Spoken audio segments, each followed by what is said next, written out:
Hello and welcome to a new episode of the Game Informer Show. I'm Ben Hansen, joined by Dan Tack. Hello. For the audio listeners, he's wearing a hat that is noble, I would describe it as. Jeff Cork's here as well. Hi. Wearing a hat that's Capcom themed. Very interesting. Very interesting. We're diving in deep on Monster Hunter World Iceborne with this episode. It's our new cover story. Jeff Cork and I went back to Osaka, Japan to learn all about it, so we have a lot of new details to share. And then after that, maybe a little bit of auto chess talk, Dan Tack. We'll try and make it fun and interesting, I promise. Sinking City, a lot of people have been screaming for us to talk about this Lovecraft game, so we'll have Jeff and Reiner in to talk about that. And then it's an oddball, but at E3, Ben Reeves and I went and talked to Tommy Tallarico of Earthworm Jim fame and other video game music. Fortnite grunt. There we go. To talk all about Intellivision and the Intellivision Amico. And I think there's an interesting conversation to have there, and Jeff Cork, you're going to help us have it. Yes. And then we have fun community emails, a lot of fun stuff in there. Back half of the show. I'm very excited about this. Leo in the booth, feel free to chime in too, because we're talking to David Wise, the old rare composer, best well known for his work on the Donkey Kong Country series. How does that go? But the fun thing about this is we had Leo in the booth, and we should do this with all future interviews with composers, I think, where we would actually like pot up the music for the track that he was playing or talking about, and then he would kind of break it down as it went along. Leo, what stood out to you about that conversation? He was bopping along to his own music. He was really enjoying it, which is nice. He really was. And also, the funniest thing for me was that when he says, talking about looking back at his old music, he says he just looks it up on YouTube and uploads other people made of it. What's he going to do, pull out a wax cylinder of Donkey Kong Country 2 music? Yeah. But he's working on a new game called Tamarind from Chameleon Games. It seems cool. It's coming out in December 2019 here. He has a lot of interesting details. Like he talked about the classic Gangplank Galleon and how it was heavily inspired by a certain classic rock band that I have never thought about before, and now I'll never be able to unhear it. I asked him something this is very specific to my taste, but I've always wanted to ask him about the main theme to Diddy's Conquest, the second game, because it is almost identical to the theme from Hook, which I think is a brilliant soundtrack, and he had a very unexpected answer, but a thorough answer about why they're similar. What was it? He saw the movie Hook. No.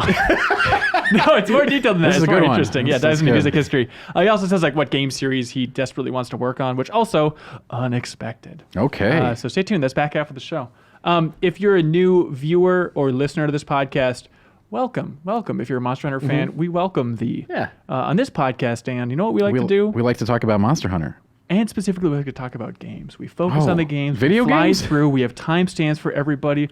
There's no ads. So if you like the show, please tell a friend. Without further ado, Jeff Cork, Monster Hunter World Iceborne. Yeah. This is very exciting because for the Monster Hunter World cover story, we went to Osaka, spent a couple days in the studio with that team. It is so interesting on that trip. It seemed like the big vibe was like, we're rolling the dice, we're spending a lot of effing money on Monster Hunter World, I hope it pays off, and now we're living in a world where it's the best-selling Capcom game of all time. They had producers that had 2 cigars in their mouths simultaneously. I didn't think that was appropriate. What? Yeah, they kept burning money They had throughout all their sunglasses shaped like dollar signs. Yeah, and then they drove Ferraris out of like the 6th floor of the building, which I thought was unclear and These are jokes.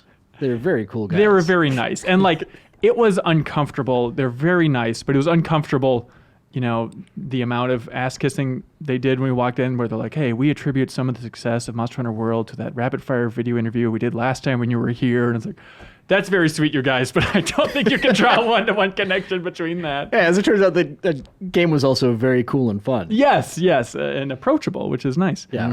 And so I got into the series with World. Cork, I think you're largely in the same boat, right? Yeah, I had several aborted attempts to get into it before because, in my opinion at least, those other games, not good. Okay. Dan Tack, you're the old school expert. So yeah, I'd been playing for a while, on and off, game to game, but I took over the main review cycle for the games after Tim left. Right. But I was already, like I said, invested, but I didn't play every single one of them. But ever since then, I've been playing everything, including the offshoots like Stories, which is, you know, Monster Hunter Pokemon, for those of you not familiar with it. Yeah, a lot of fans out there, that one. Yeah, it's cool. Yeah, it's an interesting diversion. And so it's been amazing to see it become more accessible and approachable. Some would say that it's still not.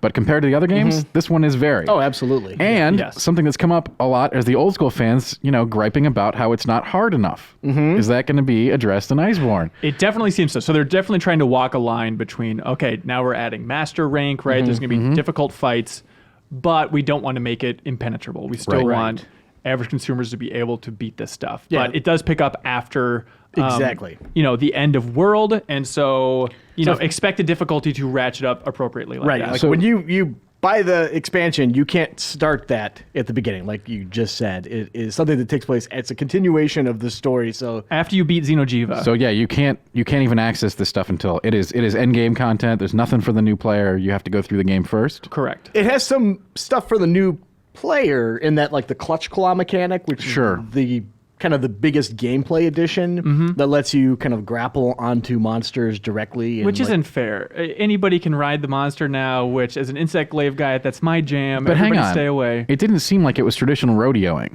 It was a different kind of attack. Yes, That's true, Okay, yes. so that's a different thing you got to weave into the whole combat. Yeah, real schematic. quick, like their thinking with that is they wanted more options for controlling the monster, being able to maneuver them, right? So you're like blasting your slinger ammo into their face as you're clutch clawed onto their head. You can steer them, slam them into walls, stuff like that. So that's crazy with the clutch claw and the steering. I really do wonder how that's going to impact old monsters, especially like you just take an elder dragon and drive them into a wall so that everybody can jump on them. Is that something you can do? Well, you can only do it in certain moments, right? when they're flinched. So you kind of like Okay, you want so to you- stagger them at it because like when I first started playing it, they had a demo that was available a couple times too. So by now a lot of people have had a chance to play it and experience it. But like Yeah. I immediately saw that I had this ability to grapple. I was like, watch this, and immediately was like it just repelled me and I fell on the ground. Yeah, even like, there's they added a new quest where it's called Learning the Clutch, and it's just a little 1-star quest where you're just going up against a great Jagras in like this arena and just Sure. beating the crap out of them. Not so great now, is he? But even that, I think we had a surprisingly difficult time getting the hang of it and kind of getting in the new flow. I would say that might be an experience isolated to you because it was fairly easy. You want to edit that out, the hero edit. Mean All right. insults. Yeah. It was an interesting environment though, like just to set up this trip a little bit, because we went on this trip the exact same time that Leo and the team went on the Star Wars Jedi Fallen Order trip. That's right. Which was, if you're listening to this podcast, it was when we were forced to air that 3DS special. That was the reason for that special theme, because we had to pre-record that one. And it was also right when the Game of Thrones finale ended. Yeah. So it And was what a finale. but it was a weird timing thing, right? So it was like before E3, we were basically playing the E3 demo, and it felt like doing a little bit of like focus testing for them to see how the E3 demo was going to go for the general public. Because they were like, hey, just go ahead and jump in without any instructions. And so we jumped in and then slowly turned around, and it felt like half the Monster Hunter development team was like sitting behind us staring. They said Specifically, that, like, this great Jagus fight looks impossible. that's good. Oh wait, no, it's too easy. I bet they got some good feedback from that. yeah, maybe. I mean, we beat T-Rex and stuff. Like T-Rex. we had a fine time. Like if you're shopping the demo around, you really don't want a super experienced player doing that. You want something that everybody can sort of like at least attempt. I still think they were horrified by my insect glaive moves. I am horrified by your insect moves. They said, you know that there's an insect in this insect glaive. Specifically a insect. But they added like new combos to all the weapons, so it's kind of fun. There's new moves for everybody to understand. They were very sensitive about like, look, anybody can use a slinger at any point now, but that was typically just a sword and shield thing. But like we added new combos to sword and shield, so don't think that that's like useless at this point, right? Yeah. Yeah, I'm probably still never going to use the slinger, especially now that I got a clutch claw to use, right? Like, Okay, all right. There's still slinger ammo all over the place, Sure. right? They have the beetles. I that will you be can make maxed new on all of ammo. that and probably never use it. So break it down for me. Please. Do we know how many new monsters we're going to get? This is something we should communicate. Yeah, I think so. No, we don't. Okay.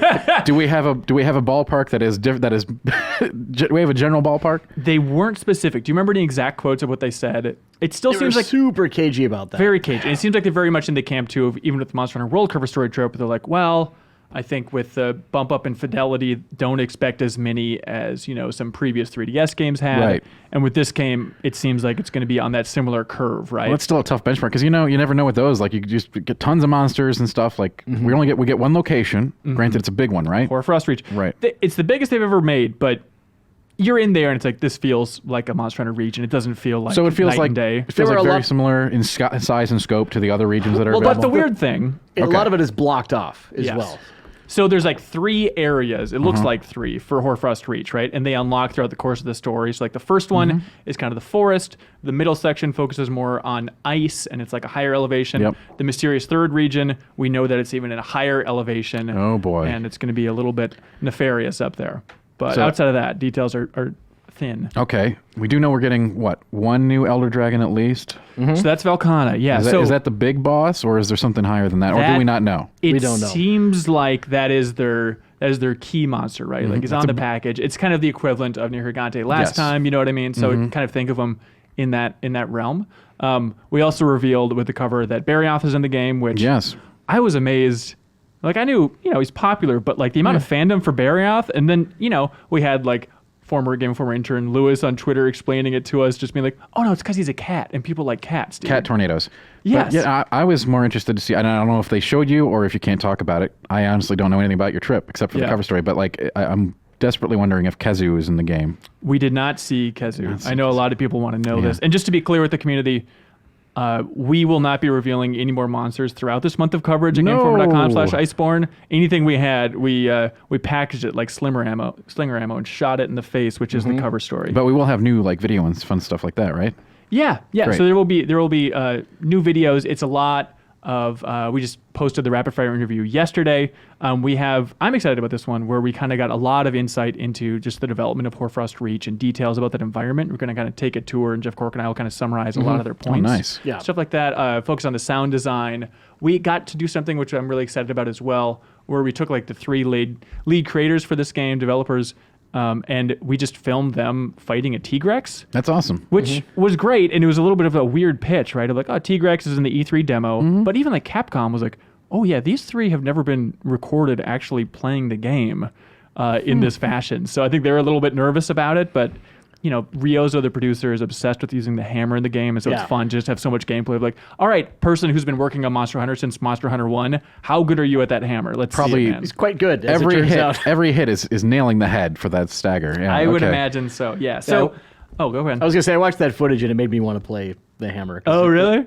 It looks too easy. Yeah. So anyways, on the monster front, again, just communicating with people who are anticipating a lot. Not to say that new monsters won't be revealed throughout this month. Capcom might have plans later on, but as far as our coverage, we're going to be diving in deep on the game's development from here on out and not revealing any new monsters. Okay. Yes. So, Palico, there is one new Palico. Is that right? One new Palico ability? There's a new Palico ability. Also new, when you create your Palico, in the build that we saw, there were 2 new variants and like skins and stuff like that on that base ability. But It's like a Lynx-like version, I would think. Sure. Yeah. Yeah. And this Palico resurrects you? Is that what I understood? Apparently. That's what we learned from the rapid fire. We Yes. did not see a lot of that stuff in So action. So that's all you got was the rapid fire on that? Because that's what I'm going on right here. Is where Yes. Okay. So He does the- he does a resing the power. thing. A Palico seems very powerful. So that's why I'm asking. If you didn't get to see it in action, that's okay. Did Yeah. not get to see it in action, no. Maybe the most intense thing we did see in action is we got to hunt Velkhana. You did? Like the new Elder Dragon, yeah. No, that's okay. and Go we had on. some pros like on our team, and I don't think we could have taken that thing out if it wasn't for them. Oh, yeah. But you did beat it. We Yes. did, You yeah. guys yeah. were in. You guys were in like stacked gear, or Yeah, I'd imagine so. They set us up very much so ahead of time. so did it have like a traditional like Elder Dragon weakness where you're supposed to exploit a certain element or use some defenses, or was it just a straight up? From my vantage point, From it your was a vantage little point. bit straight up. Like Okay. Velkhana, it makes a lot of ice walls. Like imagine Mei Yes. in Overwatch, right? Like that's the big thing. Is they'll Yeah. fly around. They want it to be this elegant, bird-like wingspan. It also has like a whip tail and stuff that you have to Sure. look out for. But a lot of the fight is like running up to it and just this ice Yeah. wall appears in front of you. You have to navigate around it. I stuff think like the that. experience is not unlike being a very wealthy tourist who can afford to have someone basically pick you up to the top of Everest. Yes. Oh God. So they were kind of like our Gotcha. Sherpas, the unsung heroes who we watched as they killed Velkhana. And we got some hits in, obviously, but yeah, they did the heavy lifting. And they were like, the big thing about all these trips over there is they are so focused on like the ecology, the ecosystems for these environments, the like scientific nerdiness about all these creatures. And so it was fun asking them about Velkhana, and Jeff Cork had to be like, all right, this is a nerdy question, but is how we started most questions. Like, how does this formation of ice work for Velkhana? And they're like, well, we did a lot of research into supercooling. So technically Velkhana shoots out a liquid, and then the second it hits the ground, that's when it supercools and becomes this ice wall. It also uses that to like coat itself in ice as it's Right. attacking you and stuff. Okay. So it'll like kind of recharge throughout the fight and reform ice over itself for, higher defense. Yeah, one of the Sure. coolest moments is like when you first encounter Velkhana. It's just chilling, not doing anything. You can like walk around. Shut up. You can walk around it, and it isn't angry or upset or anything. And then you hit it, and then it jumps into the or flies into the air. It's an elder dragon. It doesn't care about you. Yeah. I love that idea. It's not the scariest. I think it's kind of beautiful. Nihirigante, I don't know if he's the most beautiful creature, right? But they're going for elegant, right? And just to have this ice dragon feel. So you said it coats itself in ice. So I guess Yes. that leads me to believe that fire might be an effective tool to break down a shield on it or something. that's a reasonable theory. Some other elder dragons use mechanics like that. Yeah, Right. and one of the things that they did talk about during the visit was that they wanted to really, they weren't satisfied with the way that elemental damage was kind of represented in Monster Hunter World proper, so they're kind of buffing that and making sure that it's communicated to players better Sure. when you are doing When you're elemental doing the damage. right thing, yeah. So presumably fire attacks. Presumably. Obviously, we don't know, Presumably. but it makes sense since It it's would an be ice wall. very strange if fire just glanced off of this thing. Yeah. Also fighting Barioth. Did you have big thoughts on him, Cork? It's fast. It's fast. It's cool. Like just seeing, I think with this amount of fidelity, him like kind of jump up on the wall and there's just like ice flying everywhere. He's just, like a manic cat, just scratching everywhere, jumping all over the place, and just ice shards are flying all over the place. Makes the tornado, all that jazz. So do we know if there's going to be New Game Plus for the expansion content? So sort of in the same cycle as you have in the initial, you go and beat all the stuff, and then you can beat them again for the plus gear. We For the don't Yeah, know. I don't think they were clear on Okay. that. They did, I actually have a direct quote that Oh. from the producer. He said it's going to be a little different, talking about like post-game content. It's going Yeah. to be a little different between what was there in World. We'll have more details about that later. I love that. That's a great line. Yeah. But my interpretation of what I've read and seen from you guys is that there is G rank. It's just called But Master. it's called Rank. Master. It's called Mastering. So Exactly. like that'll open up on the board once you start Iceborne and the Okay. story stuff here, right? Also, one of the more shocking things I think was in the rapid fire is really what drew it out is just how much you'll be returning to old areas. Yeah. Like it's got like an overall remix. And like we haven't played an ultimate style game like you have before, Dan, so I don't know how Sure. common this is. But that was amazing where they said half of Iceborne's story will take place in the old areas. And there'll be stuff like Bombero, like the kind of moose buffalo thing. Like Yes. he has a wide range of where he roams to. So he'll be roaming back to previous regions and stuff like that. Yeah, I'm curious to see what the story. That's fascinating to me. Because I want to know. I know there's a story, but I in Monster Hunter games the story is I'm getting stronger by killing monsters and making loot. I mean, I don't. That's for me. Yeah, we saw the start of the story. And so some things they were seeding in the start is like the handler said something along the lines of like, hey, you never told me why you came to the new world after all. So I don't know if they're diving into the origin of the player character and the fivers overall. You're a prisoner. You did some awful things. Horrific deeds. No, that's not true. We found a new place. There's monsters here. Let's go kill them. That's basically Exactly. and so that really is it, right? Like the Legianas are like flying over there in the beginning. You've seen it in some of the trailers, and then it's like a meeting with the guild to be like, hey, how do we get to this new continent? Okay, let's bring an airship over there and then actually establish Celiana, which is the new base. And I want to be clear. I'm not like mocking the story or anything. It's just like it's just such an unnecessary device that I don't know. It's just, Still can't skip cutscene. I know, and I'm really disappointed about that. Like that is a know. major gripe, especially I know. through replaying through content. It's like, oh god, here we go again. Yeah. Also, they said it's a shorter story overall than World, but it has the same amount of cutscenes as World. So please look forward to it as they communicate. That one astonishes me. Like, why not just give the option?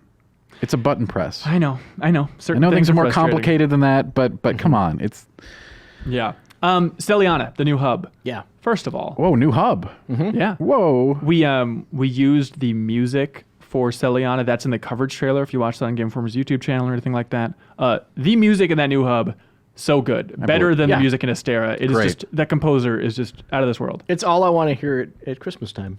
So new cook, new housing. Yep. Yep. Is there a new piggy? There is. Yeah, Poogie is wearing like a full parka this time around, right, which great. is very cute, very adorable. He's got a little icicle on his snout.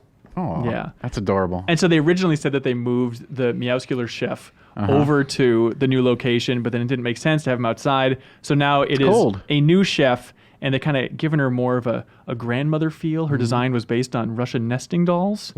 And so it's a Okay. lot of like stew that she's cooking up and stuff. For the overall Sure. environment, though, they're like, we want it to feel like your grandmother's house. That's the vibe of the dinner in here. which is interesting. Any other new additions to the town that we didn't have in the old hub? Not that we saw. We didn't get to explore it as thoroughly as we would have wanted, but overall, they were emphasizing that it's going to be a lot more compact and things aren't going to be so spaced out as they were in Astera. Like there's not going to be lifts and elevators and stuff. It's like we understand what people want to get to and we're going to let them get to it faster. Yep. Which is very nice. Is there a new boat rider that comes with different materials? Did not get to see that. This was breezy, man. I hear you. The room services are now outside of the room. Was a little note.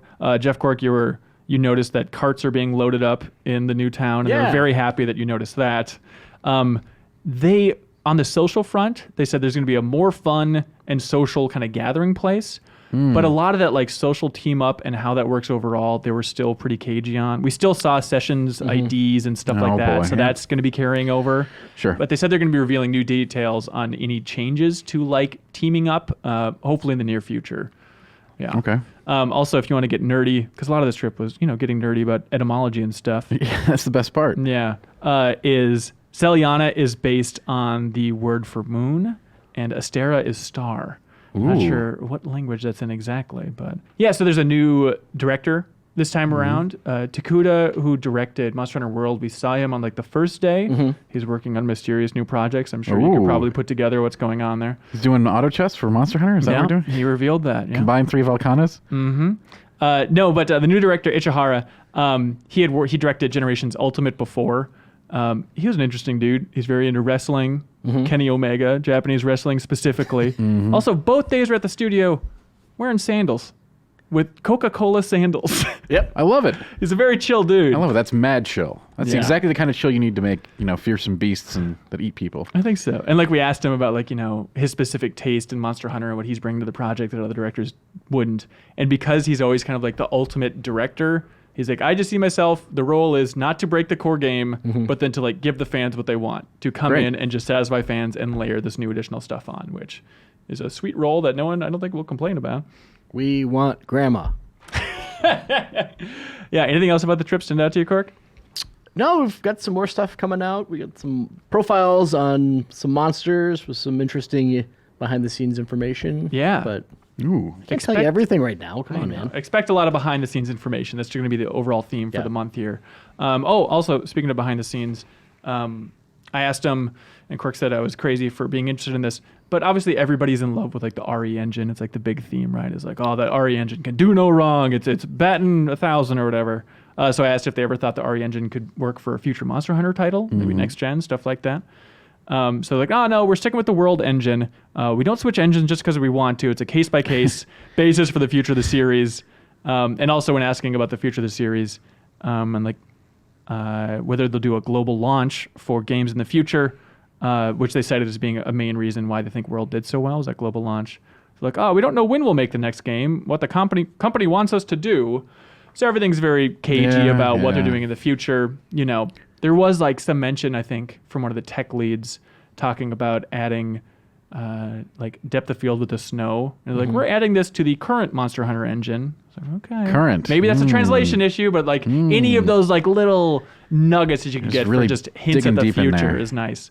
But yeah, coming up in the future, more impressions and details on Velkhana, Barioth, new gameplay, stuff like that. Not showing off Velkhana though. I'm very sorry. And what about Kezu? No, Kezu. Although I saw it, I think it was on the Reset Era forum, somebody brought up I think Game Informer accidentally leaked a new monster in the episode of New Gameplay Today that you were on. We have definitely been talking about, because I didn't know, right? I still don't know. Right, but you were just saying this reminds me of a previous ice area where that thing was in it. Exactly, and I fought him 100 times because I really wanted something from him. But he was in an icy cave, and that's who I was talking about. Right, but not in this game. No. You don't know, I and have we no don't idea. know if Kezu's in it. But so Kezu was in an icy cave before? Yes. Honestly, we have no idea, but that seems pretty likely at that point, right? I want him back. It seems like if Barioth is in there, it could be. There's the problem is they have so many monsters to draw from their ice terrain in previous games. So. Right. Hey, GameInformer.com/Iceborne. Let us know what you want to know about the game. Should be a good time. Yeah. Hot damn. Dan Tack. Yes. I tried playing Dota Underlords last night. Dota tried getting Underlords. into auto chess. That is an auto battler is what we're calling them now. I think we should call them auto chess, but hey, the public have spoken, and we're calling them auto battlers. Really? Yeah. Jeff Cork, you like a lot of idle games. Maybe you dig this crap. It's not idle. Well, I for like, sections of I it, like it is. idlers too, but we can't classify these in the same. I know. I'm joking around. But, viewers may not know, and I don't want that classification to be made. Let's be They're very clear. different kinds of games. I had a tough time because don't play Dota, don't play League of Legends. You don't have to. And so I'm stuck in this point of like, I feel like I would be into this if I understood anything about these characters. But going into it, like, would you recommend League of Legends, Teamfight Tactics, Dota Underlords, Auto Chess now since it's divorced from Dota? And it is divorced, and is apparently coming into alpha very soon on the Epic Game Store, just announced yesterday. Okay. I think maybe even this week. Okay. And then there's also just announced a 10-cent auto chess called like Chess Rush is launching tomorrow. Really? And this is only the beginning. The boom is starting when the AAAs start getting here, and we start seeing those other brands get in here. I don't even want to know. 2 years from now, it's going to be Pokemon. Let's beat this into the ground. How can we not? Pokemon seems like an obvious and an amazing fit for this. But the core thing is, So if you don't know any of these games, Right. like which one do you go to? The core doesn't matter. I mean, if you're cool with the mechanics, hang on. Let me give my case. All right. Okay. What is an auto battler? All right. boy. It's poker combined with mahjong combined with hero clicks and fantasy football. That's what my take on it is. All right. That's what it is. You draft an army, you watch it play out, but at the same time, there's many elements of it that involve other classic games like poker, open-faced poker where you can see everyone's hand, and mahjong combining sets and tiles essentially. But with to make- Mahjong, you got to know those pieces. And You like do. You diving do have into Dota Underlords, I'm like, I don't know what So, any of these people do. it's true. I think this one was based on a Hydralisk, so I'll try and throw them You in do there. have to know the pieces. That's important, and what aspects are on each piece, the synergies, the traits, what combinations do.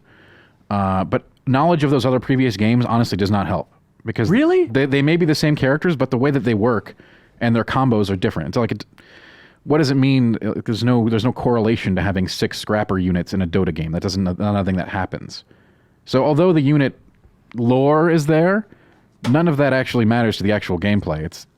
It's completely devoid of it. Yes, some of the moves and abilities are the same, but that's irrelevant since you're not actually triggering them. So which one would you recommend people go to?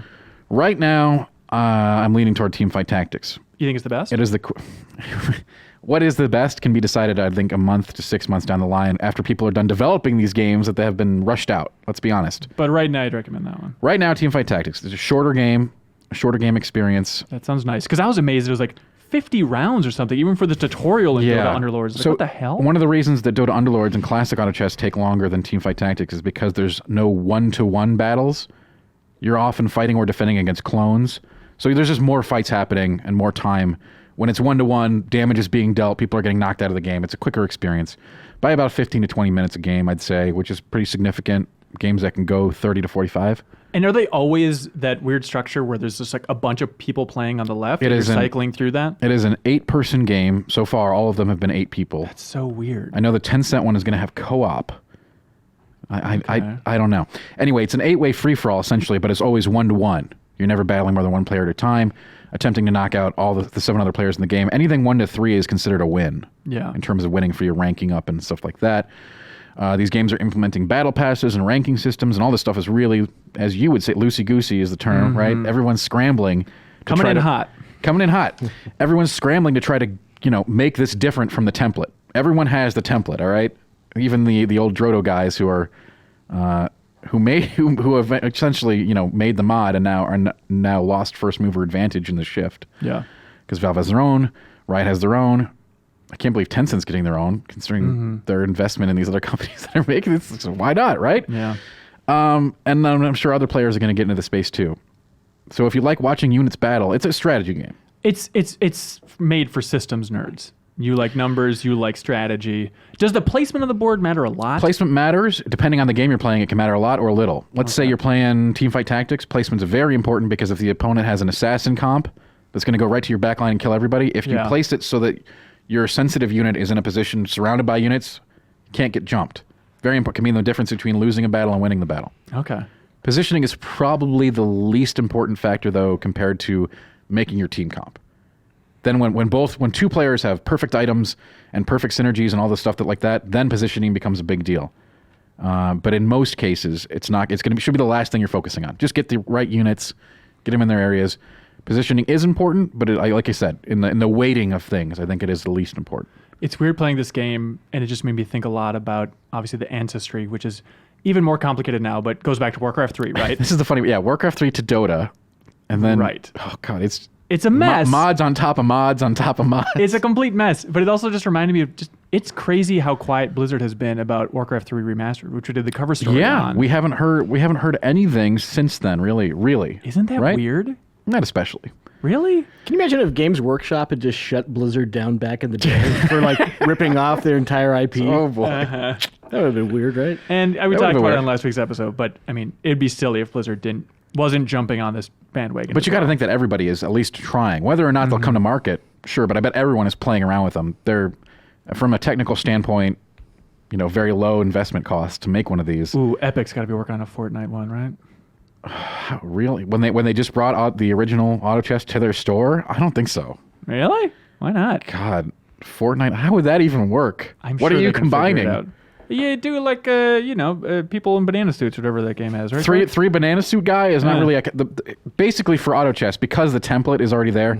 The stronger the IP, the better you are going into this, because people are going to want to play with a Pokemon. They're going to want to 100%. That's Pokemon is like the most dumb obvious one ever. It's like I combine 3 Bulbasaurs and I get a Venusaur. Whoa! I heard on Giant Bomb they were saying that technically this series started with a Warcraft 3 mod that was Pokemon skinned. Is that right? It's very possible. I haven't gone back through the whole history, but I know that the company that came up with this mod, there have been similar things to this, but this is an example of it blowing up rather than being a completely and whole original idea. Yeah. So like PUBG for battle royales. Obviously, there were lots of battle royales before it, but this one's the tipping point.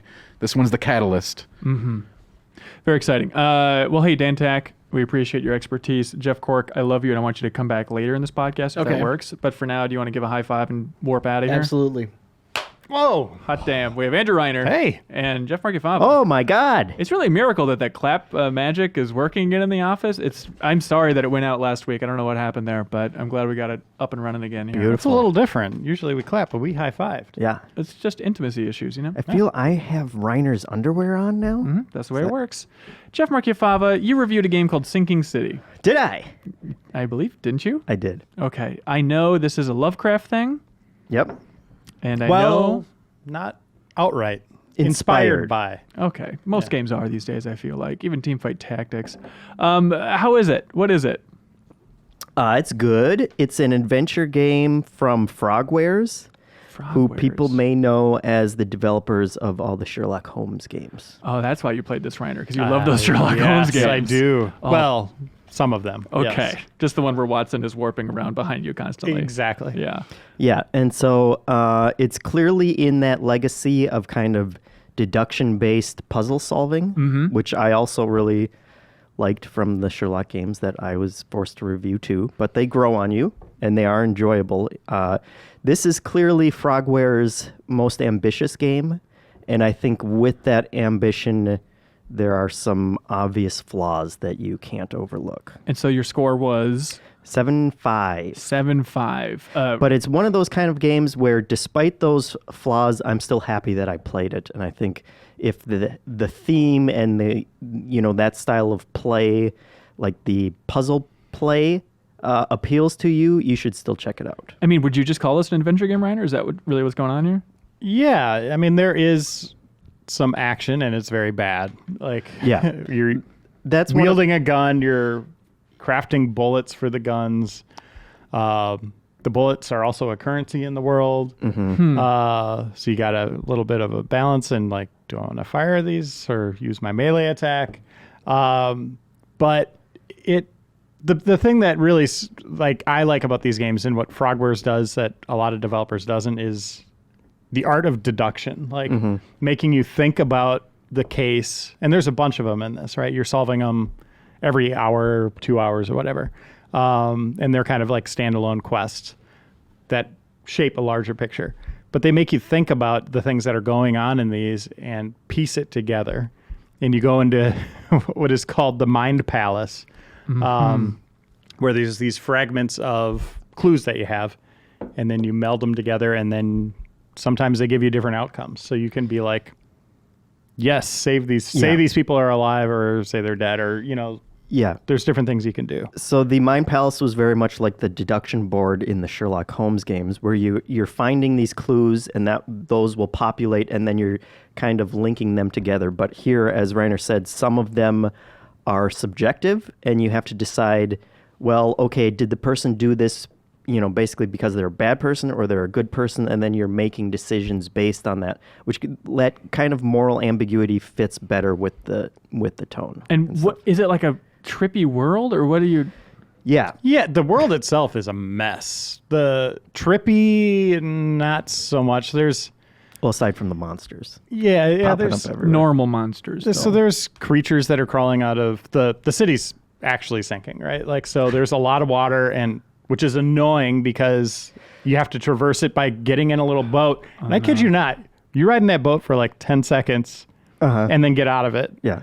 So we're going with the classic review complaint of too much water here? It's Yeah, exactly. Okay. It's cool but annoying at the same time, because the atmosphere is really striking and one of the most memorable things, because literally half of the city is underwater, and it's kind of a block by block basis. And so you can tell that the townspeople have kind of built in these docks and walkways. It's, kind of like Venice, where like half the streets are flooded. And so that's why there are boats that you do have to use. And it is a full open world, without like loading districts, as I think some of the previous Sherlock games was. So that's another place, where they have kind of innovated. But yes, getting around can become cumbersome and annoying. And then you have like, what do they call your vision? Down the on the mind's D-pad. eye. The mind's eye. You have kind of like this Batman vision where you're going insane and you can see things in the environment, traces, echoes of people or animals. As you're kind of figuring out the different clues. Once you get all the clues in an area, you kind of piece together. You see the different visions, and then you have to figure out the order that they happen to kind of. I still know, like, what's the best Lovecraftian aspect of this? If that's like the hook for the premise. I guess it's just the setting, right? Yeah. Like I think the world, and I mean, right out of the gates, you see like a giant squid-like beast, Great. Godzilla-sized, and it's like flying through the air, but then you realize you're underwater and it's like up on the surface, and it's solve my mystery. Yeah, and so in addition, the city isn't just sinking; it's also that these horrors have been coming up, emerging with that, and that's fun. and there's like crustaceans and everything kind of growing on all these dilapidated buildings, and then there are the monsters and stuff, and there's this kind of race of half fish people that have also emerged from the sea, and so there's political commentary and stuff like that. It doesn't get into the overt racism of Lovecraft, which is an obvious criticism, but they obviously understood those things and worked around them, without that becoming part of the story. But it is very memorable characters, kind of this very memorable world, and it also kind of has that Silent Hill vibe to it, of you're in this cursed town that everyone in there has been affected by and they can't really get out of, and you're kind of investigating that. I like it. And one thing I really like about what Frogwares does is they don't outright tell you exactly what you need to do. You'll have to read a document and then be like, oh, they mentioned like Peach Street. Okay, let's see what's on Peach Street. Okay, there's just this little block here. Oh, here's another document that gives me a cross street. And then you put a mark on your map and you go over there and you're like, oh, there's crazy stuff going on here. I like that. They don't hold your hand. And then the other thing, when I reviewed Crimes and Punishments, the Sherlock Holmes game, one of the achievements was solve every case correctly, and I didn't get it when I beat the game, and I was like, oh, I sent the wrong people to prison. No. And I like that they have those outcomes where you feel smart as you're going through it, but then you realize like, oh, I messed up somewhere, but they still let me go down that path. That's nice. Yeah, and there was one moment like that where I had a moral decision about a character, and I made a call, and I trusted them, and then hours and hours later, I found out that they had lied to me during that. But I found it out just from reading a random document that was in the world. It wasn't like, this forced thing where they said, oh, guess what? You made a bad decision. It was me seeing the document being like, that name looks familiar. And then looking back through my other notes and being like, oh, damn, like that person lied to me. And that was kind of an interesting thing. Yeah. And all of the deduction parts like that are interesting, where it's not just, okay, you've got a new objective on your objective screen, go here. It's, I have a name of a person, and that's my only lead. What am I supposed to do with that? Well, maybe I'll go to the newspaper, headquarters and look through their archives. Like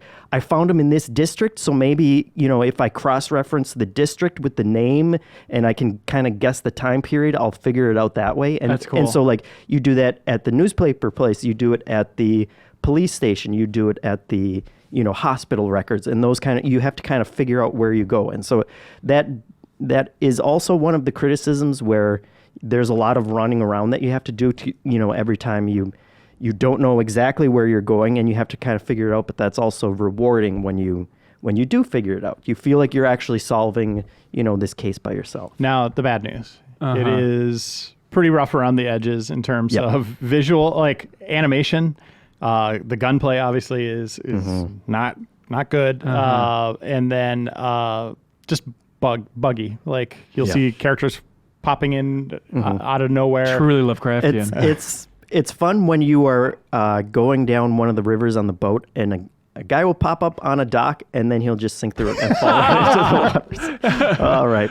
It's an important clue. But it is fascinating. It really is a fascinating game. If you could tolerate a little bit of jank, it's pretty good. Awesome. And Sinking City is the name of it. What is it on?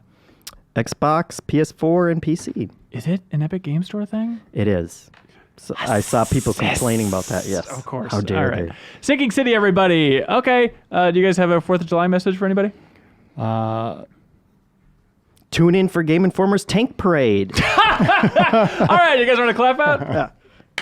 Oh, Woohoo! Oh, wow. Ben Reeves. Welcome. Jason Biggs. Oh, my God. Come You listened to on. the podcast. That's a deep cut from last week. What did you think about those casting choices? Oh, they were all great except for one, Jason Biggs? Jason Biggs. He's a fine-looking man. Is he? Yeah. Has he done anything of importance since like American Pie? He did that World War II drama that was After pretty Pie. gripping. No, I don't think he's ever done anything like that. Has he done? Oh, he was in Orange is the New Black. Was he? Oh, Yeah. but yeah, with like the first episode or something. Yeah. Hey, not bad. Great. Yeah, claim Good to fame. Jeff Cork is back as well. Hi. Anything you forgot to mention about Monster Hunter you want to get in now?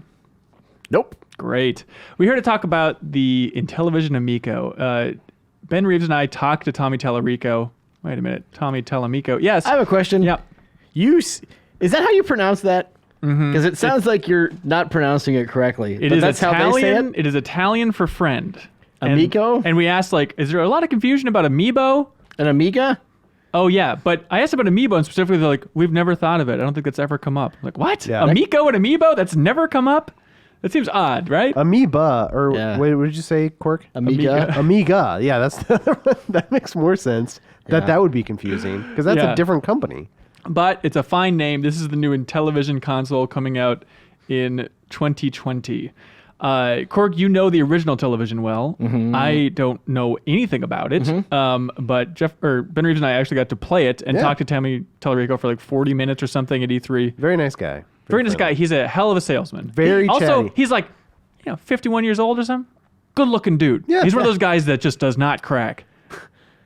I'm in love with Tommy Tallarico. I was what I'm gonna trying say, to you say. almost proposed while you're there. We Yeah. were like chatting too, and I was like, I took out my phone to take notes, and he just like mid sentence stopped. He's like, "Oh my!" He was like obsessed with my Spider-Man phone case. Because yet he went on about his Spider-Man collection. Yeah. And like he has a bunch of super rare issues. He's got this insane Spider-Man collection, which then is a perfect segue, just like he used as the segue, where then I said, "Oh, what'd you think about the Spider-Man game on PS4?" He's like, "Well, I liked it, but buttons, controls, too complicated." Which reminds me, Right. Intellivision Amico. Here's a controller for the Amico. Blap.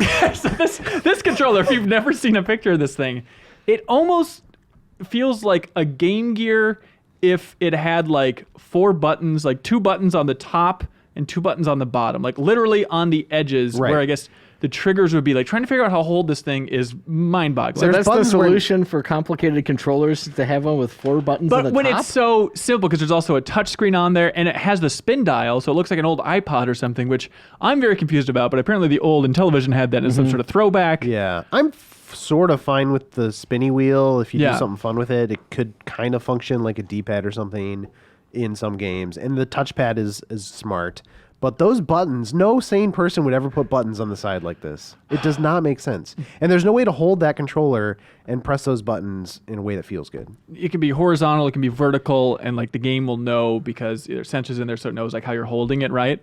So they're trying to work around that, but don't expect to be playing games like Spider-Man on the Intellivision Amico when it launches next year, because the entire pitch is, hey, gaming's at its best when it's with friends and family. So what we're going for here is kind of like simple, casual, fun games. We're literally like, hey, you'll just spin this dial, or, you know, trivia games where you're pressing the buttons on the top and bottom, stuff like that. Mm-hmm. Could be fun. I mean, some of the stuff, I'm a Earthworm Jim fan from back in the day, and so like the fact that they're bringing back Earthworm Jim, I'm kind of excited about. And if they do more stuff like that, which they've hinted that they will, like, I could maybe be on board for some of those games. But even then, it's going to be, don't expect like, we didn't see Earthworm Jim, but I would imagine it's going to be a more casual take. I don't think it's going to be, you know, a sequel that you're expecting if you're a big fan of like Earthworm Jim 2, just because with those controls, like, I don't know how that would work. That's the thing I keep remembering is like, oh wait, that controller's bad. And all the games on the Amico are going to be exclusive to the Amico. They have stuff, you know, like Pong or some other old ones that are kind of ports that are like customized for the Amico. Yeah, I think they had a Breakout one. What's the Jeff Cork, help me? What's the launching rockets one? Classic. Oh, Missile Command. Missile Command, but it's like a 4-player missile Oh. command, you know, that type of thing. Real quick, this probably won't translate to people who are just listening to the audio version. Did you have a pen explode in your hand or something, Reeves? What's going on there? I was spray painting. I was doing some tags, you know. What I do. Really? Like a stencil of your hand? Well, no, I was spray painting a rail in cave? front of my house. Okay. Yeah, and turning it into a buffalo because it's my favorite animal. And I just nicked my my hand here. It's more than a nick, sir. It's more of a knick-knack, paddywhack. You gave that dog It's a bone. a Stevie Nick. Yeah. All right, That's back a great to point. Anyways, on the software front, I do think this is interesting because, you know, people are excited about Earthworm Jim coming back in some way. And they're like, look, we don't want this to be seen as a retro console. They're like, only about 20% of the library is going to be that retro stuff. But on that front, we did get to play a game that we cannot talk about. Like, all the software is still embargoed. They're going to be blowing it out later. But there is like another classic game series coming back that we haven't seen an entry for in a long time that I'm a big fan of the series. Yeah.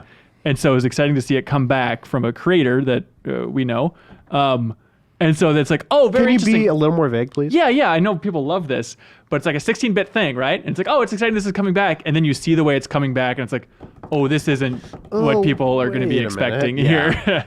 It's going to be an interesting case. It was an early tech demo, but we'll see. Yes. I'm really curious about, like, let's back up a little bit. I'm just wondering, like, who is this for? This is for someone who used to play games when they were a kid, when like they came of age where the Intellivision has some kind of cachet with them. Like, I don't. That's like a happy byproduct. It feels like what it feels like to me. It is a bunch of senior folks in the game industry. Like, you know, the co-founder of like Spectrum Holobyte is working for this. They have Jason Dinos, who was at Konami for a million years, stuff like that. Like a lot of old PR from Nintendo. So they have like this very seasoned team, and it seems very specifically like they're trying to recapture the magic of the Wii. Yeah. That's the entire pitch. It's like I think they there's cited the Wii at least once. Right. Like there is a lot of gamers out there, billions of gamers who aren't going to buy a new console. They just want something simple to play with their friends and family. So we're making this thing for under $200. All the games are going to be $10, no DLC, no microtransactions. There's not even going to be Netflix on this thing. Like we're It's very all much family friendly, 4-player, a lot of things. all the game have something they called karma gaming, which is a little bit rubber banding, but just stuff like, okay, their example was if you're playing Pong on here, that whoever's losing their paddle will get bigger. So they're going for very family-friendly, trivia, simple games style. So that's who they're courting, is people who want to buy a console but don't want the super complications of a PS5 controller. so I wonder. The thing that I'm confused about then is why go the hardware route. Yes. I understand that, I guess, like, if they want people just to buy in on something, but like we're at a point now where like you could buy any console. Like, why do they publish these? That's the games? question. And even I asked about, like, you know, hey, why not just make Intellivision apps for phones that are like family focused? If everybody everybody's has got a- this. Yeah, And his explanation was interesting. I don't know if I fully agree, but Tommy Tallarico's angle was like, well, no, because, you know, do you know how expensive it is and tricky to like get phone games up on the big TV for everybody to play together. It's like what Jackbox does is surprisingly complicated on a tech level, right? And it's like, well, yeah, but why do you need a TV? Like, can't you just do stuff that's local? But that wasn't ever clear. They did, since you mentioned the phone, like they are going to have a phone app that turns your phone into a controller. So it'll have like a digital spin wheel and it's got buttons on the top now. Yeah, they'll bulge out of the top of your phone and stuff. Yeah, so it can support like 8 controllers at once, right? And stuff like that.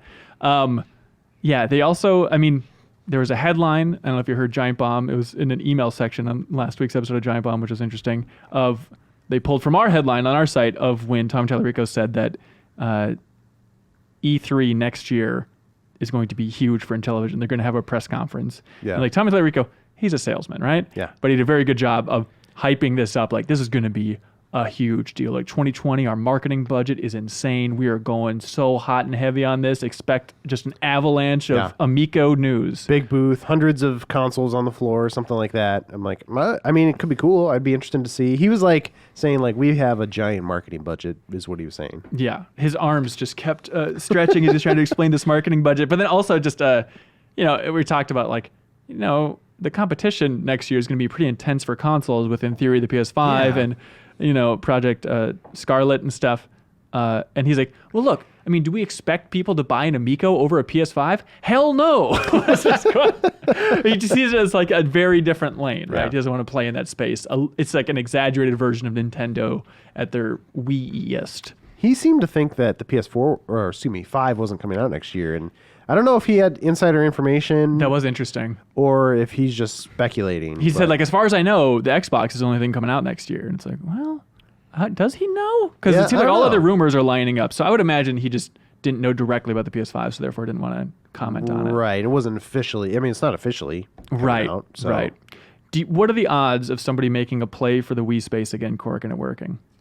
God, I just don't see it happening at this point, honestly. I think that the point about phones is huge. Like, phones were obviously around when the Wii was at its most successful, but not in the same way. I don't think they were nearly, like smartphones were nearly as ubiquitous as they are today. And I think that market has kind of been captured with that in a lot of ways. Absolutely. And do you think so? I think it's the same thing. Like, I feel like the Wii was like people playing Wii together. Sports, for sure. I think that that was great. People playing co-op games and everything like that, but I don't... It's a really weird one. Yeah. I don't know. I think Nintendo had that, like, Nintendo Magic, and, like, say what you will about Wii Sports, but, like, there was simple fun, and it worked, and there were other, like, really solid games on that console for other people to play. And so I think the fact that, like, Nintendo, a really strong developer, was backing that console helped a lot, and I don't know if we can trust what Intellivision... No, nothing against them. We just haven't seen what they're doing yet. Like, I don't know if we can trust the games they're bringing to this yet. And even if they have a couple old school exclusives coming there, it's like, what am I going to do? Like, gather my family around to play the new Earthworm Jim? Does your mom care about Earthworm Jim? And even if it's like 4-player Missile Command, I think it'd be like, okay, this is fine for 5 minutes. Why did you bring this over for Thanksgiving again? And like, Earthworm Jim is a pretty tough game. Right. So what's the karma version of that? Like, Earthworm Jim just like... The worm gets longer. The glass dome doesn't shatter underwater now? Yeah. There's a lot of questions left. I'm very excited to see just an oddball company like the new Intellivision, right? Like, trying to make a big play next year when Stadia is going to be launching, next-gen consoles are going to be launching. It's going to be just an interesting note for next year's console wars. It's also weird, too, because, like, the Ouya, laughing stock that it was, at least had the benefit of running on Android, right? So stuff could be ported over fairly easily. Do you know anything about what this thing is running on? Like, I tried asking about that of just, like, there's, like, USB ports on the Amico. So, like, okay, maybe people can, like, hack this in an interesting way. Just trying to think of any avenue like that, but no real details on that yet. It was interesting that the day after we had this Amiga. Amigo? Oh, gosh, I don't even know. The day after I had that Intellivision appointment, I had an Atari appointment, which was, like, strikingly similar in, like, some of the beats, and they have, like, a retro controller that they're bringing back that looks similar, but with, like, new tech inside, so the joystick spins for what's that's worth. But that one's, like, based on Android and Linux hardware, and similar beats. Like, they want to bring families together. It's not a retro console. It's like a brand new thing. It's not a retro console, the Atari. That's what they're saying. Is there a name for the new Atari? Good question. Is it just called the Atari? I don't know. Yeah, but it's coming out next year. I think that no. one, like the box, I think looks cool. I don't know if you remember what the box looks It's like the wood grain thing? Yeah, the wood grain. Like I think it looks really cool, and I kind of want one just for that. But I don't know. I don't know if I'm gonna be excited to play any of their games. And it was interesting hearing, I think we asked Mr. Tellerico about like the biggest misconception about the Amico out there. And he's like, it is not some retro console. It's not some Kickstarter like Intellivision mini type of thing. Like that's very much what they're trying to get away from, is we don't want to be lumped in with all these retro consoles coming out with some cheap. He kept using Kickstarter as an example, like certain other classic franchises are kickstarting, retro consoles. That's not what this is. Yeah. Please, for the love of God, this is a new thing. Which that's what Atari did, right? They had a Kickstarter. I believe so, yeah. So assuming it was referencing. Cork, will you buy either of these? I need to know literally any details about what these games are. Like, Well, what did you like from Intellivision back in the day? I was a little kid, Oh, so you're just a little dummy? just a little dummy. I don't know. It looked better than the Atari 2600. Like the animations and little guys looked great, and that was about it. And I did anything that George Plimpton recommended at that point in my life. Huge Paris Review fan. You want to call him up and see what he's going to buy next year? Yeah, this was before Masterpiece Theater. I don't know. It would be fun to have Tom Tellerico on the podcast at some point to kind of dive in deep on this. He seems very eager. When he's able to talk about games, absolutely. Yeah, because for right sure. now, if it is just like the flagship launch title is like an Earthworm Jim game, that does absolutely nothing for me. I will say I had more fun with those games we played than I expected to have. Oh, okay. Like, I don't know. I was like, I don't know if it sold me on the system yet, but I was like, you know what? I had more fun with those than I thought it was. But I still, again, without getting details on the games, like the games we played, it was one of those, this is fun. I couldn't imagine playing this for more than 20 minutes. I think it's great that they Right. do have like a blanket policy. The games are going to be E10 plus Yeah. at the highest. So you mean that's interesting. I mean, but at the same time, like they're saying all the games are going to be $10. $10 or under, yeah. Yeah. So there's not going to be a single game that you're going to be like, this is the game. This is where I live for the foreseeable future. Right, don't unless think it's so. I some don't think they're crazy making an puzzle Elder game or Scrolls something. game. Yeah. I mean, these are all going to be like bite-sized, fun family experiences. Yes. Like, yeah, I just don't see it happening the way that I live my life. Right. 1 quarter mile at a time. We'll Yeah. see, I guess. Intellivision Amico, ladies and gentlemen. It's an interesting saga in the game industry. What a fun Yeah. 2020 we got ahead of us. For now, do you want to move on to emails? Yeah, have fun with that. Here we go.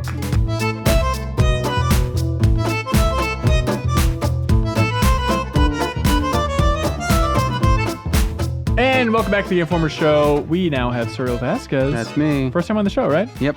Great. Happy to be here. And we have Brian Shea. Yep. Well dressed, Allegedly. well coiffed hair. Yeah.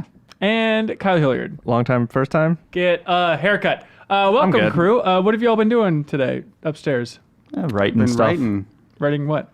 news stuff. Oh. Video game articles. Brian Shea, how's Mario Maker going for you? I am liking it a lot. Yeah. I have published, as of the recording, 2 levels. They're up on GameInformer.com, or they will be shortly, where you can go check out all the levels the editors of Game Informer have created But and uploaded. you can't play them on the site, right? You have to use Yeah, Mario. you actually have to use Mario You have Maker to spend 2. $60. That's a lot. How do you get... Seriously, where do you get your ideas from? I know it's the worst question ever, but like seriously, like Also, was there a lot of improv on the set? Yeah. I want to like of Mario 3 because it's a play, right? Anyways, when like I want to design a level in Mario Maker, it's like I don't have this vocabulary in my head. I don't know like where I should start other than just messing around. That's basically what I do. Is that like it? I start messing around. I think of like the levels that I liked playing when I was a kid. Like, oh, this Mario World level was like this. I should like riff off of that. Right. Or like look at like the themes available and like, oh, I could do something cool with this. Like it really is just experimenting with the tool set and like figuring out the cool like variations you can do with the tools.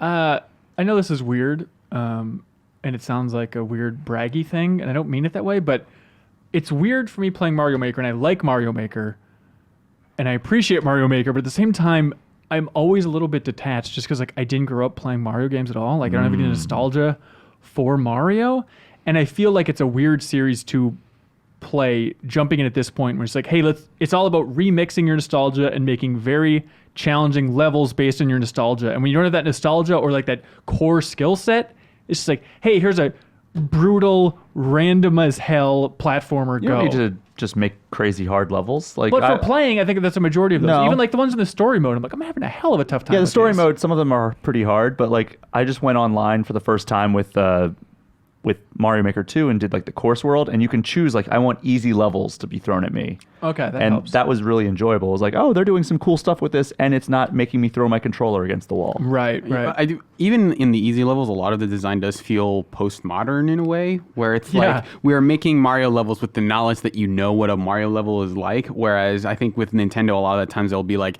we're introducing you to this concept very slowly, and then we have you iterate on it. Whereas here, even the single player levels are designed less to be like fun on their own and more to be like, hey, here's a trick you can do. Make sure to use it. Like now you have an extra thing you can put in your own levels. It's not agree, so much yeah. about the levels themselves being like interesting on their own. Even though some of them are fun, it's just a lot of like, here's something you could do. They But should to be in your a point, museum. Yeah. Yeah. I'm playing like the endless challenge or whatever it is online, and it's like all these like player created levels, and it's like, this is so much better than anything I've created. Like, how do they think of these? Like, so I'm Right, kind of right. with you in that regard. Okay, great. Good to know. Also, Shay, you're planning for the next cover story trip. I am. Top secret. Fun stuff. Okay, podcast at GameInformer.com. This is where people send in questions, words of wisdom, feedback, queries, trivia. I'd argue that it's really anything that makes the show better. You can send it into podcast at GameInformer.com. And as, of course, we always say, every email sent in is good. The ones we read are great, and then we choose the one that's best. And we honor where that person's from by putting a pin in the big map, including here Riley from Issaquah, Washington, home of Modest Mouse, I believe, writes in and says, hey, I would like to make a shout out to Mr. Hardy for getting Seattle on the big board and making us officially God's country. Represent! Yeah, good job, Seattle. Good job, did. everybody. Finally. Yeah, finally. Okay, first juicy email here. Matthew Munoz from Houston says, hey! Oh, Jason Statham. He says, hey, next year's E3 is going to be huge, and I'm super pumped for what's coming from all the publishers. The next XCOM, the Horizon sequel, and Zelda games are at the top of my list and hope they show up on the big stage next year. Also, the interface and home screens for the next consoles. How about the consoles, like, physically? That's what I'm excited for. I have a sort of fascination with that. What are y'all's way too early E3 2020 predictions? What a great question. Why not do it Giving now? Cyberpunk 2077 game of the show for the third show in a row. Honestly, would It'll you be put out by money? then, though. No, it won't be. Do you want to put money on whether or not it's going to be out by April? I won't put money on it, but I don't think it's going to be out by April. I don't think it's going to be out by April either. Do we know especially- that game's coming out? No. Ever? Here's a weird thought, too. If I could, let's see, all I had to do was drop this pen on the table, and I could personally delay Cyberpunk until the launch of the consoles, that pen's dropped, baby. Like, wouldn't there be something satisfying about playing a game that ambitious instead of having it kind of technically hampered by playing it on current consoles? I understand PC versions out there, and it's clearly the way to go. Wouldn't it be more exciting for everybody if they waited and had this crazy ambitious game right at the launch of the consoles? Especially if we knew that the delay was caused by a pen dropping. I think that Right. would really up the hype. I mean, Oh, well, pen and paper game it came from. it would be That's a Breath true. in the Wild sort of Breath of the Wild kind of situation, right? I mean, because I was like getting that game with your brand new Switch Exactly. was like Yeah. revelatory. I think it is exactly, for sure. I mean, there's a chance it's better on the PS4's touchpad, though, right? True. Good point. Even though it runs better on the new consoles. If you want to get to that map really fast and not have to be too Yeah. accurate with the button you're pressing, that would be really and you can nice. slide around your finger and move the map around. I mean, like that's a core feature of that game. Do you guys think there's a chance that the game will be delayed until 2077? Then they'd have to change the name of the game. Just to Yeah. Cyberpunk current. Cyberpunk this year. Okay, E3 2020. Yeah. Okay, let's break down this stuff. I think he has good examples. Next XCOM, I think, is a really fun one. So XCOM 2 came out 2017, so we're about due. I could see them saving We're it due for an next announcement gen. for sure. Firaxis has been hiring a decent amount for whatever that XCOM team's next game is, to the point of like either they're going to probably reinvent XCOM more than we expected, or I love XCOM, but at this point, just give me Enemy Unknown on the Switch, and then I want that team to make something new. Honestly, like I love that game. I feel like it's really tough to beat just Enemy Unknown, and I would rather have that talented team make something entirely new. You like it more than all like the things they did with 2?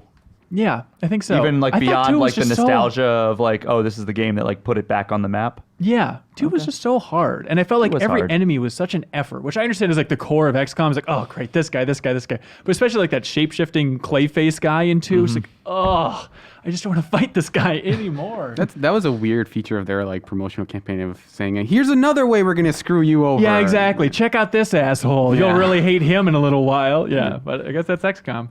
So I think that's a great bet for next E3. Also, I could see E3 2020. Rocksteady's going to be there, right? This is the place to We've do been it. saying that for 2 years now, though. But now it's going to be next gen. It has to be there. I mean, we'll see more of that Breath of the Wild sequel. Yeah. I bet. I think everybody, because of that teaser, is like, oh, 2020 is going to be big Breath of the Wild 2. Here's my bold prediction already. I think that game's going to take more time, especially when compared to Mario Odyssey.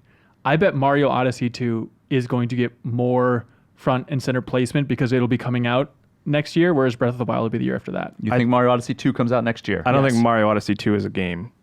I Really? think Breath of the Wild 2 is further along than we expect. Yeah, that would be my guess. I'll I take a think- bet that Mario Odyssey 2 comes out before Breath of the Wild 2. Does anybody want to take that bet? I'll take that bet. I don't think that there's going to be a Mario Odyssey 2. I Really? think Here's the there will thing. be Super Mario, some new No. word. I think like a they're doing the Sunshine. Galaxy format, man. Now, They have what to if be. they? But like, Why?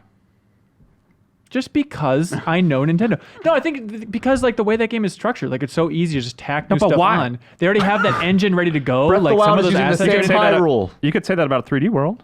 You could say that about any Mario game. I It's think always 3D a series No, of 3D levels. World they kind of did with 3D Land, right? I mean, that's a lot of the same. I mean, the tech is probably a little bit Yeah. different because it's switching over to Structurally console and I don't know. I stuff, feel but- like the precedent there would be like Mario Galaxy 2, right? But I feel like tacking on more worlds in Mario Odyssey feels like it's a taller task than saying we're going to make a bunch of new levels from Super Mario Galaxy, because instead of designing a number of one-off levels, you have to make an entire landmass and then design it around finding individual moons, which I think is a little harder than saying, well, we just kept, because the way Mario Galaxy came about was we just kept making more DLC levels, and then eventually we decided, let's just make this a new game. which is basically Breath of the Wild 2 situation. Right. Yeah. I don't think that process becomes as organic when like, okay, we just decided to make a DLC world, feels like a larger task to start with. So it wouldn't have like this organic, like, well, we just kept building and building on it. And I then just think it's- eventually we decided. I hear you. I think it's telling that there was no DLC outside of Luigi find Yeah. my balloon up my butt or whatever the hell that was. Yep. You know, so I think like that team clearly cut it off for a reason, and I think the reason is probably they had that same discussion of like DLC, F it, let's make it a whole new standalone See, thing. I also think Odyssey just didn't have the impact of Galaxy. Like I think people really loved Galaxy and wanted more Galaxy. I don't think Odyssey's at the same level. Really? Yeah. Generally. What if they called Super Mario I love Exodus? Odyssey, by the way, and I would love an Odyssey too. I'm totally okay with that, but I just don't think that's what's happening with that series. Okay, so just to be clear though, we do have a bet on Odyssey 2 versus Breath of the Wild 2. I think Or are we Kyle was in shaking on it? it too, just to drag him Yeah. into Well, this, my right? bet was that I don't think there's going to be an Odyssey 2. Well, look, you're disregarded that. Like- Of course there's going All to right. I'll keep But- my $5. All right. be. Okay, let's broaden out. Next 3D Mario game before Breath of the Wild 2. No, No, you no, no. stick You with said your original idea. Odyssey 2. It has to literally be called Odyssey 2? Yes. No. Well, that's a I'm different saying- game. Well, we're saying Breath of the Wild 2, but we're not literally assuming it's going to be called They Breath have of the Wild announced 2. they've announced a game that they called a sequel to Breath of the Wild. Right. The next Mario game will not be a sequel to Odyssey, is what I'm saying. I feel like we have some interlocking. I think it's two separate bets. Is that what's going on here? Yeah, I'm I saying don't want to Odyssey take 2 that does- bet, but I will Okay. take the 3D Mario before Zelda bet. No, you're changing the wording. Okay, but if okay, the reason I gotta win this money, so I'm gonna change the. the reason I hesitate is because I could see them making another 3D World style game. I'm talking Oh, about they do a like, remake of 3D World. Uh-oh. That'd be confusing. I don't think that counts, but A port. yeah, That's if what I it's like meant, a port. Switch port of. Yeah. I'm saying like something that would be that maybe an outside source could determine is like, here's the next successor in line to the 3D Mario Legacy. I think that doesn't come out before Breath of the Wild. But I could bet- see them making a smaller sort This of thing's so 3D World. complicated. Yeah. Let's just cut out the middleman. Just give me $10, Suriel. What about other E3 stuff? I think it's going to be a big year for Nintendo. I think we will Really? see Bayonetta 4 or 3, whatever Three. the Three. next one is. 3 and 4. 3 and 4. Bayonetta 3 and Metroid Prime 4. I think that's Crossover. what I was Metroid Prime 4 will I bet we probably will. follow. I think like teaser trailer. Yeah. I think we'll maybe. see a teaser of Metroid Prime 4. Do we get another Pokemon game? They've been fairly annualized at this point. Maybe like sharp Ultra Sword and sword, Shield. sharp shield. Unbreakable Shield. What was the other one? Wicked Sharp Sword. Yeah, Unstoppable Sword, Unbreakable Yeah. Shield. Yeah, that's actually doesn't. That's not too bad. I could see that, and then that will have all the Pokemon from other regions in it. Yeah, they're all here. Just the same trailer as Smash Bros. Yeah, why the hell not? And I think we will get at least more on Breath of the Wild too. Yeah, I think we'll see Fable next year from Microsoft. Fingers crossed. God, I hope Halo. so. I bet it's going to open with Halo Infinite gameplay. Yeah, 'cause Like we a know lot it's of coming gameplay. next time. Yeah, like what they did for 4. If you remember Halo 4, it was like, hey, here's 15 minutes of just raw gameplay. Yeah, 'cause if they end on that, then that means they don't have a one more thing, which means they don't have a big surprise.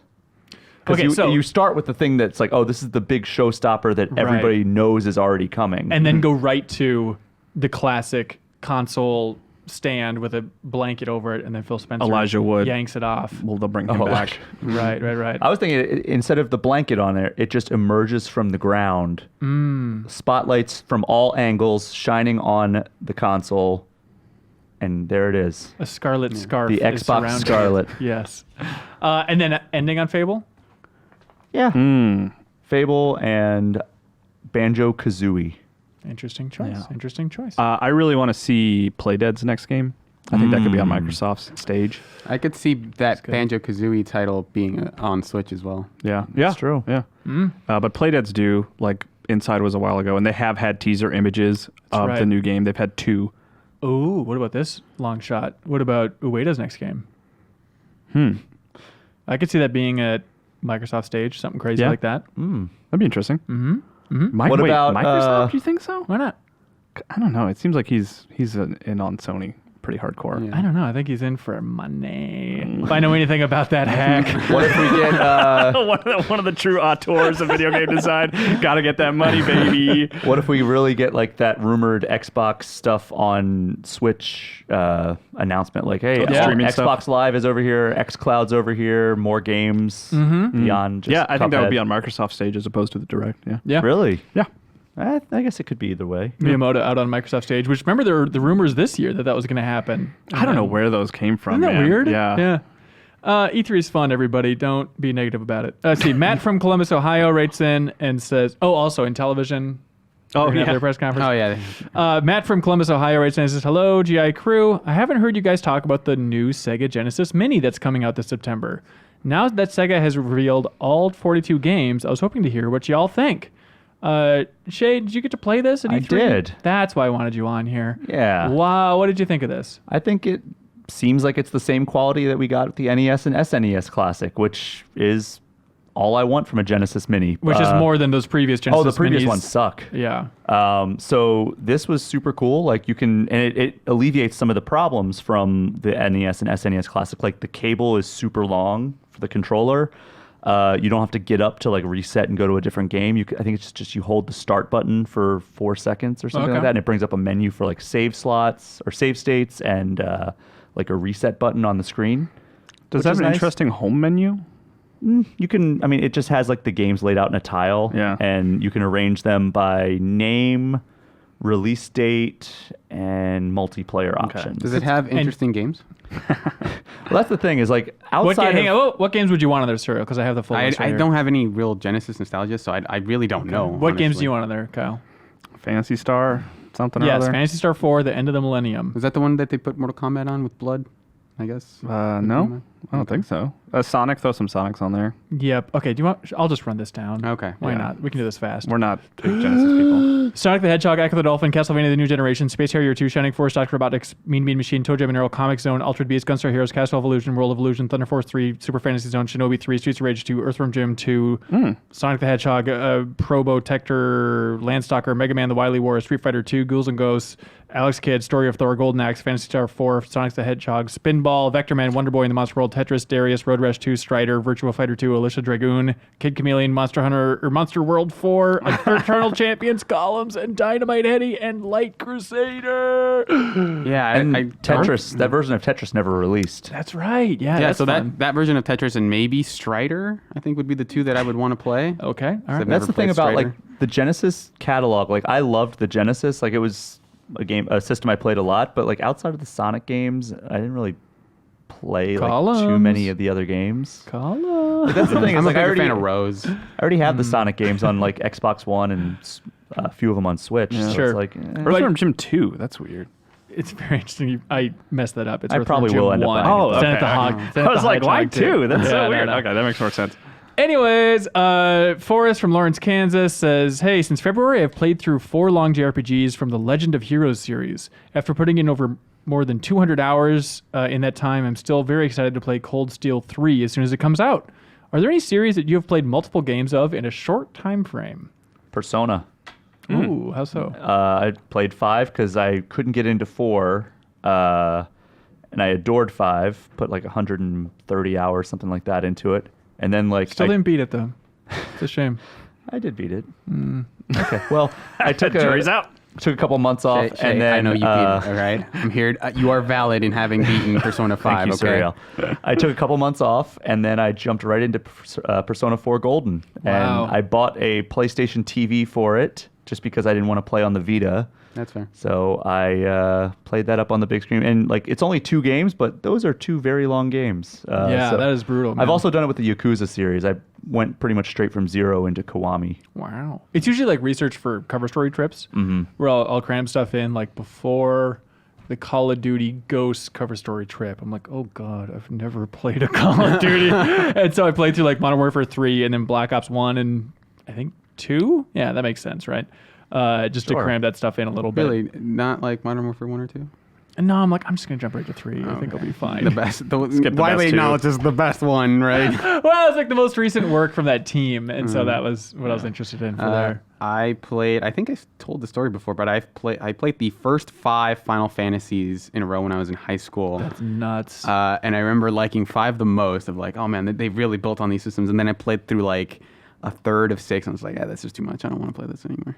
You just shouldn't have burned yourself out. You should have worked backwards. I know that Did you now. just give Hanson crap for skipping the best Call of Duty? Yeah, exactly. To be fit, but I played all the other ones first. Yeah. I didn't start at like 2 or something. Honestly, pop quiz, tell me 5 things about Final Fantasy 3. It was remade for the DS. Barely counts, but all right, I'll count it. I'll count it. You're talking like within the fiction? It had Anything. It had a class system. Did it? Yeah. Wow. It was like an early. It was the thing that 5 did way better. Okay.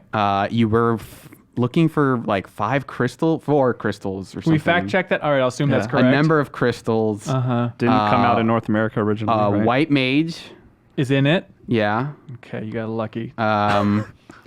None. I don't think any of just your assuming heroes you were actually correct. had name. I don't think they were like. It wasn't like Cecil and like 4. I think it was just like, here are the set of heroes, and I think you were fairly anonymous from that. Are you counting that as a fact? That you're Sure. Can anonymous? you give them names? Can you Like stop me right now? All right, there's 5 Final Fantasy. I'll- If you know 5 Final Fantasy 3 facts, please write into podcast@gameinformer.com. No looking at Wikipedia. No. For whatever reason, this is weird to me that you went 4 and then just added another tick instead of doing the across. No one can see that. tick. It's a private This note. oh, sorry, I didn't know that was like embargoed info. Yeah. Tyler from Ishimura, interesting, says, good day, everyone. After hearing the news that Glenn Schofield will be doing a narrative-driven game set in the PUBG universe, this got me thinking, what a waste of talent. What I mean by that is Glenn's creativeness brought us one of the greatest horror games, Dead Space. Obviously, he's allowed to do whatever he wants, of course, but why waste such creativity on something already established? Why not expand on their originality and create something new? So we had Glenn on the show a couple months ago. He, headed up Sledgehammer and did a lot of Call of Duty games, Advanced Warfare, World War II, stuff like that. Also, I guess, Modern Warfare 3. Oh, wait. Yeah, maybe I was way off for saying that. Anyways, but, because Sledgehammer helped out Infinity Ward on Modern Warfare 3. That's right. That's what I'm getting confused about.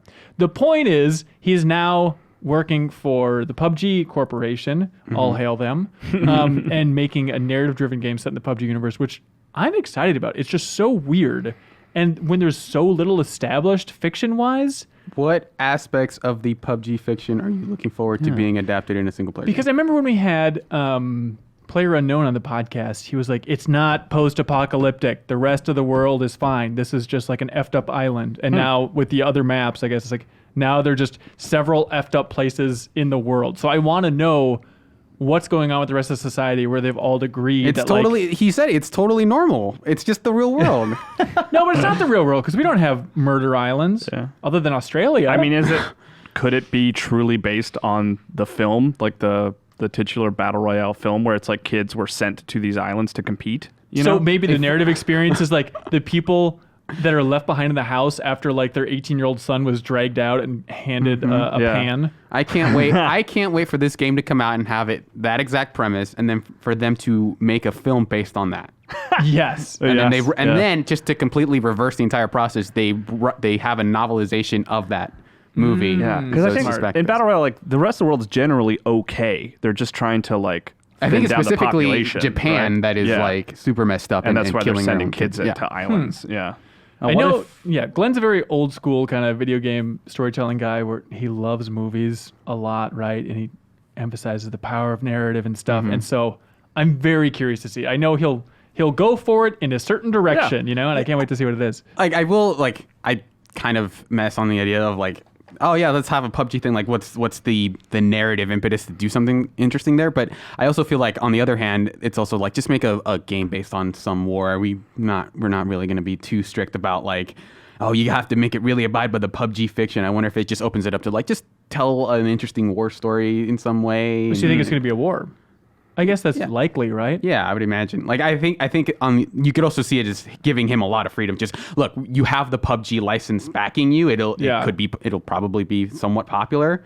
So just like go free and do whatever, do something vaguely related to this concept. Here's a game about the Vietnam War that just happens to take place like 40 years before the events of PUBG happened. Exactly. It fades to black, and then 40 years later, people went to an island. It's and just the killed each last other line of one by that one. game. It's just like we should start some sort of battle royale, some sort of battlegrounds. Oh God. Oh, okay. It's an origin story of the battle royale. How did he get that flame-resistant helmet? Do you think in their narrative there will be a reference to like somebody being unknown? Nah. To like a mysterious player / fighter that's the player unknown? I don't Is that think too so. cheeky? Or there'll too be cheeky. a thing that gets completely ripped off, and they'll say, "Yeah, that's epic." I could see more so of like some in the you. background of a shot just being like some acronym that it's like, you know, some repair shop or some like store that abbreviates to PUBG. I could see that being way more. Oh, there's like a British pub Yeah. called G Pub or something. Yeah, or something like that. And then I and then hope like not. the biggest obstacle in the game, you have to jump over a bunch of blue holes. Yeah, but like Pete's Underground Bar, great. Developers often integrate their name into the game in strange ways. Yeah, there'll be a Glen in the game. Yeah. Like way forward games, you always have to move forward. Out in a you know? field full dude. of scoes. What is Yeah. a Glen? It's like Geographically? it's like water related, right? You can have a glen. It's like a little pond or something. Is it? Oh, so yeah, there'll be an island. Right in with 3 facts about Glenn. Don't go to Wikipedia. And I don't want any Chrono Trigger info.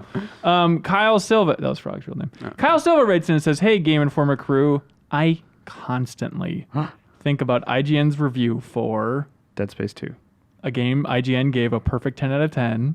Metal Gear Solid 4? The platformer one that came out Nope. last year Nope. with the girl. Celeste? Celeste. They gave that a 10? Yeah. Yeah. Wow. But that wasn't it. Tony Hawk's Pro Skater 2. Nope. Game Boy Color game. Metal Gear Shantae. Gaiden. Nope.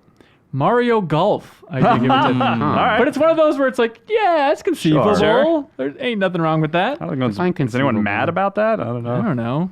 No, people weren't mad back then. Oh, that's right. They just had to complain to their family. Too much water in those courses. I think Twitter invented anger. Oh, that's right. Yeah. Sometimes it feels that way. Hey, additionally, Japanese game publication Famitsu is known for their odd selection of games that receive the perfect 40 out of 40. Can anybody name an odd one? Vagrant Story. Not an odd one. I know Okay. they gave Wind Waker a perfect score. Yeah. These are more odd. These include Final Fantasy 13-2, JoJo's Bizarre Adventure All-Star Battle, as well as the original Nintendogs for DS. I mean, All right. Yeah. it's like, hey, what are you gonna like? They executed on that concept very well. I There guess. were dogs in that Yeah. Nintendo game. What obscure games would each of you personally give a perfect 10? They aren't really known for receiving a perfect score. Can you guess mine? Killer 7? Yeah. A 10 for Killer 7, sir? I dare you. Watch that super replay we did of Killer 7 and say that game deserves 10. No, that's fine. That's fine. It's a fine choice. Good for you, man. I don't think I have one. Like even the obscure or like, I don't. even the obscure games that I love, I am able to see the flaws in it. And it's like, all right, I really love Final Fantasy X. Like, that's not an obscure game, but like, It's right in the name.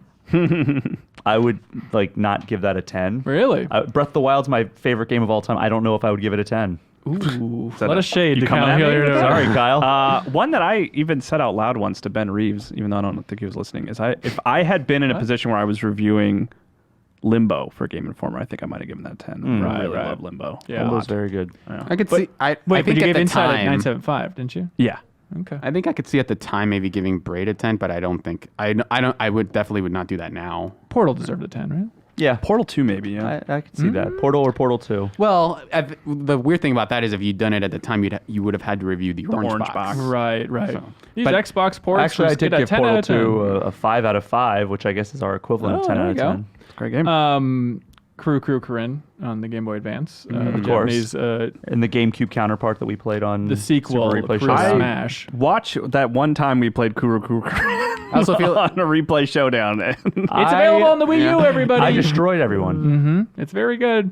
I love that game now. Oh, look at this. Look what we got here. Look what the cat dragged in.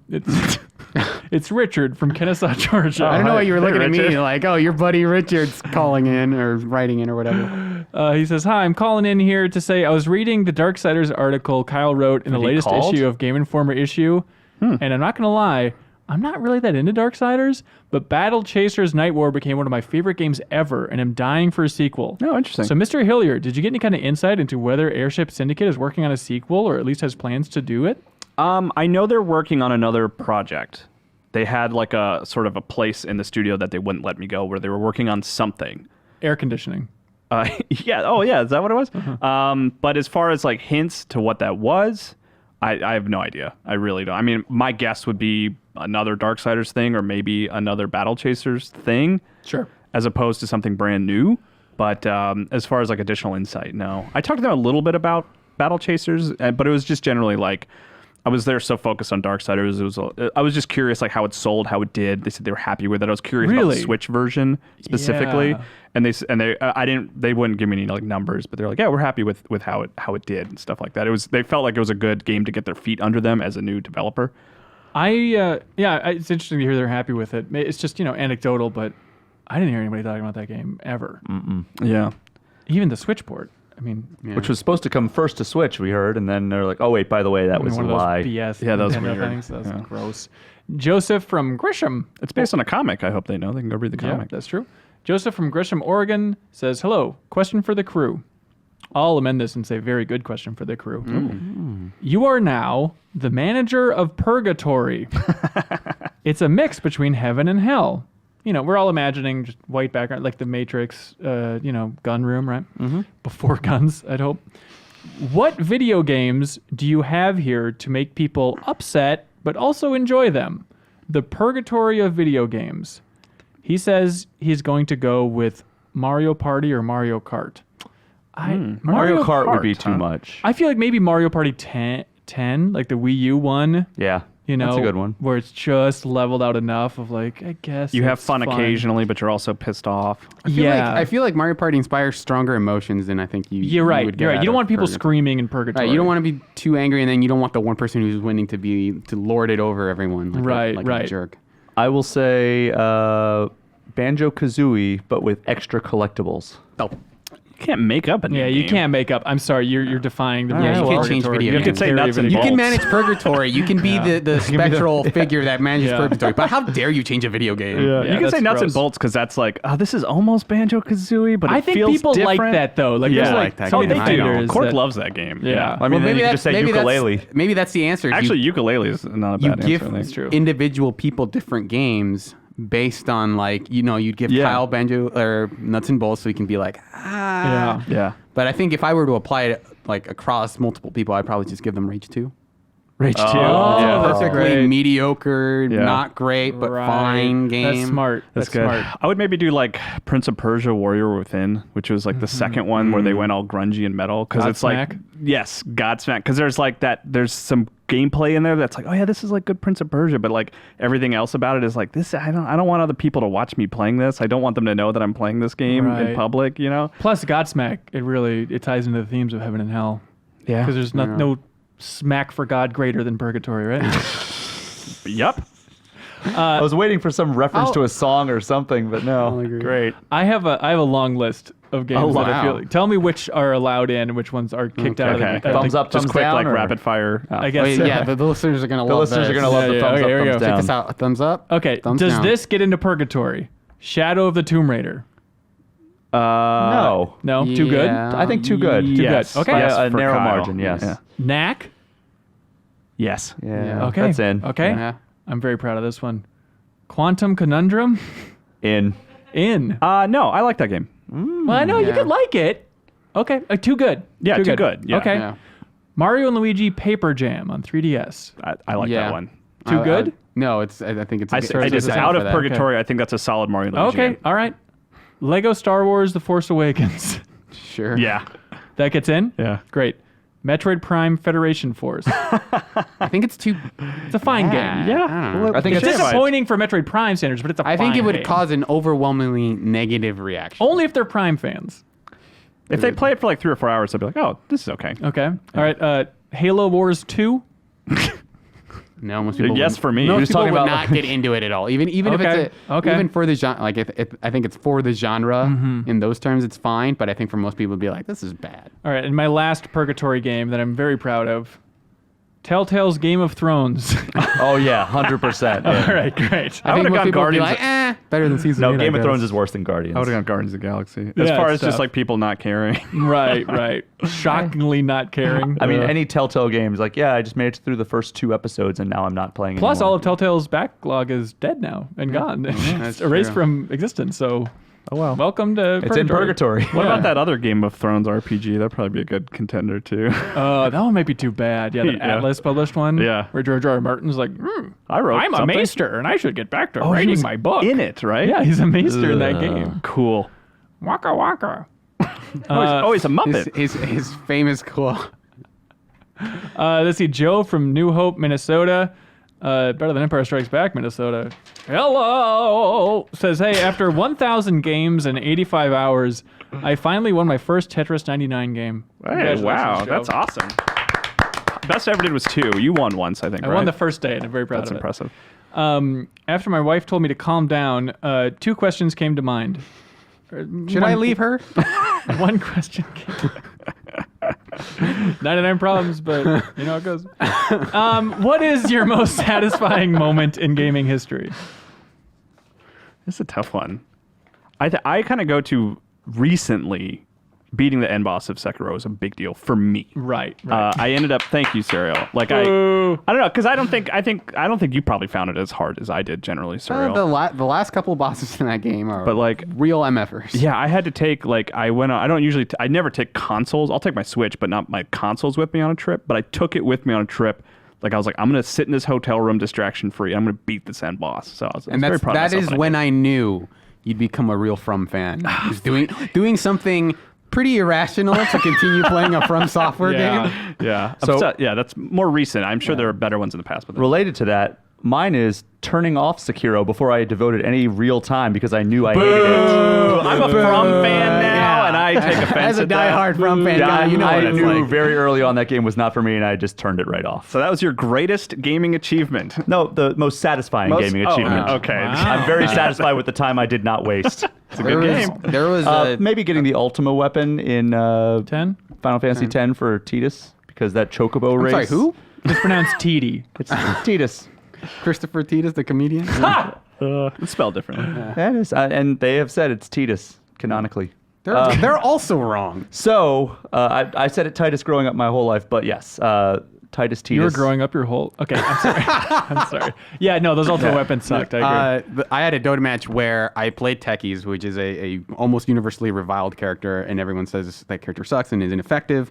They're top tier in Underlords. Yeah, and so I played them, and everyone was giving me crap for playing that hero, and they were like, "You're not going to contribute anything to this team. You suck. Like, you should just abandon and let us all leave this match safely." And I stuck through it, and we had a Spectre who's a carry, and eventually the match went on long enough because of me, because I kept them away from our base long enough for that Spectre to be powerful enough to overwhelm the entire enemy team. And at the end, they all thanked me. It was my greatest performance That is in a nice game to ever. get like reassurance after Yeah. the fact that they were like, all right, yeah, we were wrong. I It should be did- noted, though, that Suriel's a habitual liar. So I doubt this happened. I did get a solo team kill in Overwatch as Diva. I was pretty happy about That's that. cool, too. Way to go. Luke from Illinois writes in talking about the question from last week about which video game character has the longest Wikipedia entry / most backstory. Oh yeah. He says he took the Wikipedia entries and copied and pasted it into Word so he could Wow. see how many pages it would be. Nice. He says Big Boss, 149 pages. Master Chief, 232 pages. What? Yeah. All right, because of the novels and stuff, I guess. I guess so. Also, Jordan Wathan from Orcutt, California says, hey, Big Boss is probably hard to beat, but Arthas from Warcraft, I bet, has a deeper Okay. He didn't backstory. say, he didn't. No like- numbers to back that up, Okay. but we do have, Do we have Nathan Drake numbers? let's find out. We have Patrick Polk from Oak Park. Patrick Polk from Oak Park, Illinois. Turns into J. Jonah Jameson as you're saying it. But he wrote in with a little trivia, a little quiz based on character backstory / Wikipedia length. He says, I decided to take you up on your challenge of finding a video game character with a longer Wikipedia entry than Big Boss. It turns out it was somewhat difficult to find a popular video game character that did not have a longer entry than Big Boss. Oh, It's really? Shocking. So it's the confusion about character backstory versus Wikipedia entry, but this is a fine way to get Yeah, I think right? this is interesting. I still think Big Boss Yeah. probably wins as far as like most interesting, but this is an interesting metric. So I developed a game for y'all to play. I will list 3 characters that appear in video games, and you have to choose the one with the longest Wikipedia article. The numbers below are from the jeez. main articles for each character only and does not include any linked subpages or footnotes. Good job. To the best of my ability, these numbers are accurate as of writing this email on June 29th, 19. The first 3 questions are strictly video game characters, meaning they all originated in a video game rather than another medium. Okay. Character has the longest Wikipedia page. Big Boss, Solid Snake, or Ocelot. I'd say Solid Snake. I'll go Solid Snake because He's involved in kind of more around games. the longest. Yep. Has the more time to build his Wikipedia page. Yeah. Correct. Solid Snake with 4,563 words. Big Boss with 2,700. Revolver with 1,800 words. Okay. Shay, this one's for you. Link, Mario, or Sonic? Mario. Who has the longest Wikipedia? Mario. Link. I'm gonna go Sonic because of all the extra media, TV shows and stuff. It is That's probably a Sonic good the guess. Hedgehog with Yeah. 7,500 words. Mario close though. Oh no, Mario. Weird is at 5,600. Link Really? is at 7,200. Yeah, I guess. Yeah, Sonic so has had a lot of. Link is longer. Link is longer than Mario. Because I Weird. feel like Yeah. because you Wow. have to account for multiple iterations of that character, you have to Oh, explain sure. Right, multiple. right, right. Every link is a different link. That's yeah. true. Okay, Suriel, you're up on this one. Ganon, Kiryu from Yakuza, or Sephiroth? Probably Sephiroth. Incorrect. Ganon Oh. with 4,500 words. Yeah, that's probably the same thing as Kiryu- Link, Same where you have to principle, I'm explain the guessing. different Yeah. iterations. Also 3,100. Sephiroth around with the longest. 4,000. I just expect Final Fantasy fans to be crazy and Yeah. overwrite everything. And I understand. Zelda fans normal though. Like, I love Seven a lot. I love Sephiroth, but I need to read that Wikipedia entry because, like, he's still kind of a mysterious guy to me. But maybe there's a lot of hardcore facts about where he grew up, all that stuff. I have no idea. If you knew where Sephiroth grew up, podcast at GameInformer.com. If he grew up in your hometown, Yeah. Write an email from his hometown. We'll see if we can get on the board. Please. Okay. The final 3 questions involve characters who appear in video games but originated elsewhere. Okay. So, which character has the longest Wikipedia entry? Luke Skywalker. This is for you, Kyle. Luke Skywalker, Harry Potter, or Goku? This is just based on their video game. Or just Unclear. It seems like Okay. it's just Wikipedia entry overall. Okay, so Harry Potter, Goku, or I'm sorry, Luke was it Skywalker. Luke Skywalker. He's from Star Wars. I'm gonna go Harry because of the family tree stuff. It probably gets really dense. I'm gonna say Luke Harry- Skywalker I'd probably say Harry Potter. because of the too. family tree stuff. Never underestimate nerds. You know where this is going. Goku wins 6,300 words. Wow, Beats out Goku Harry always Potter wins. Probably because of 6,200. that family tree. Yeah. Okay, Brian Shea, Batman, Superman, or Spider-Man? Batman. Spider-Man. Spider-Man. Finally got one right. Batman, 1,300, 14,000 words. Superman, 10,000. Spider-Man, 10,000. Okay, here we go. This is tricky. Suriel? Abraham Lincoln, known for the My Civ favorite game series. character. Winston Churchill, known for Civ series. or Mahatma Gandhi, known for the Civ series? Winston Churchill. Winston Churchill is correct with Wow. 24,789. I think he's a good combination of incredibly popular as a political figure, and he was around pretty recently. Wow. So there's a lot of texts about him, I'm guessing. Okay. All right. A lot of conjecture about Lincoln, right? Yeah. Right. Right. And who cares about Unconfirmed. Gandhi, honestly. You guys tell me how do. interesting this is. This is an email from Ryan from Thomasville, Georgia, where Thomas was invented.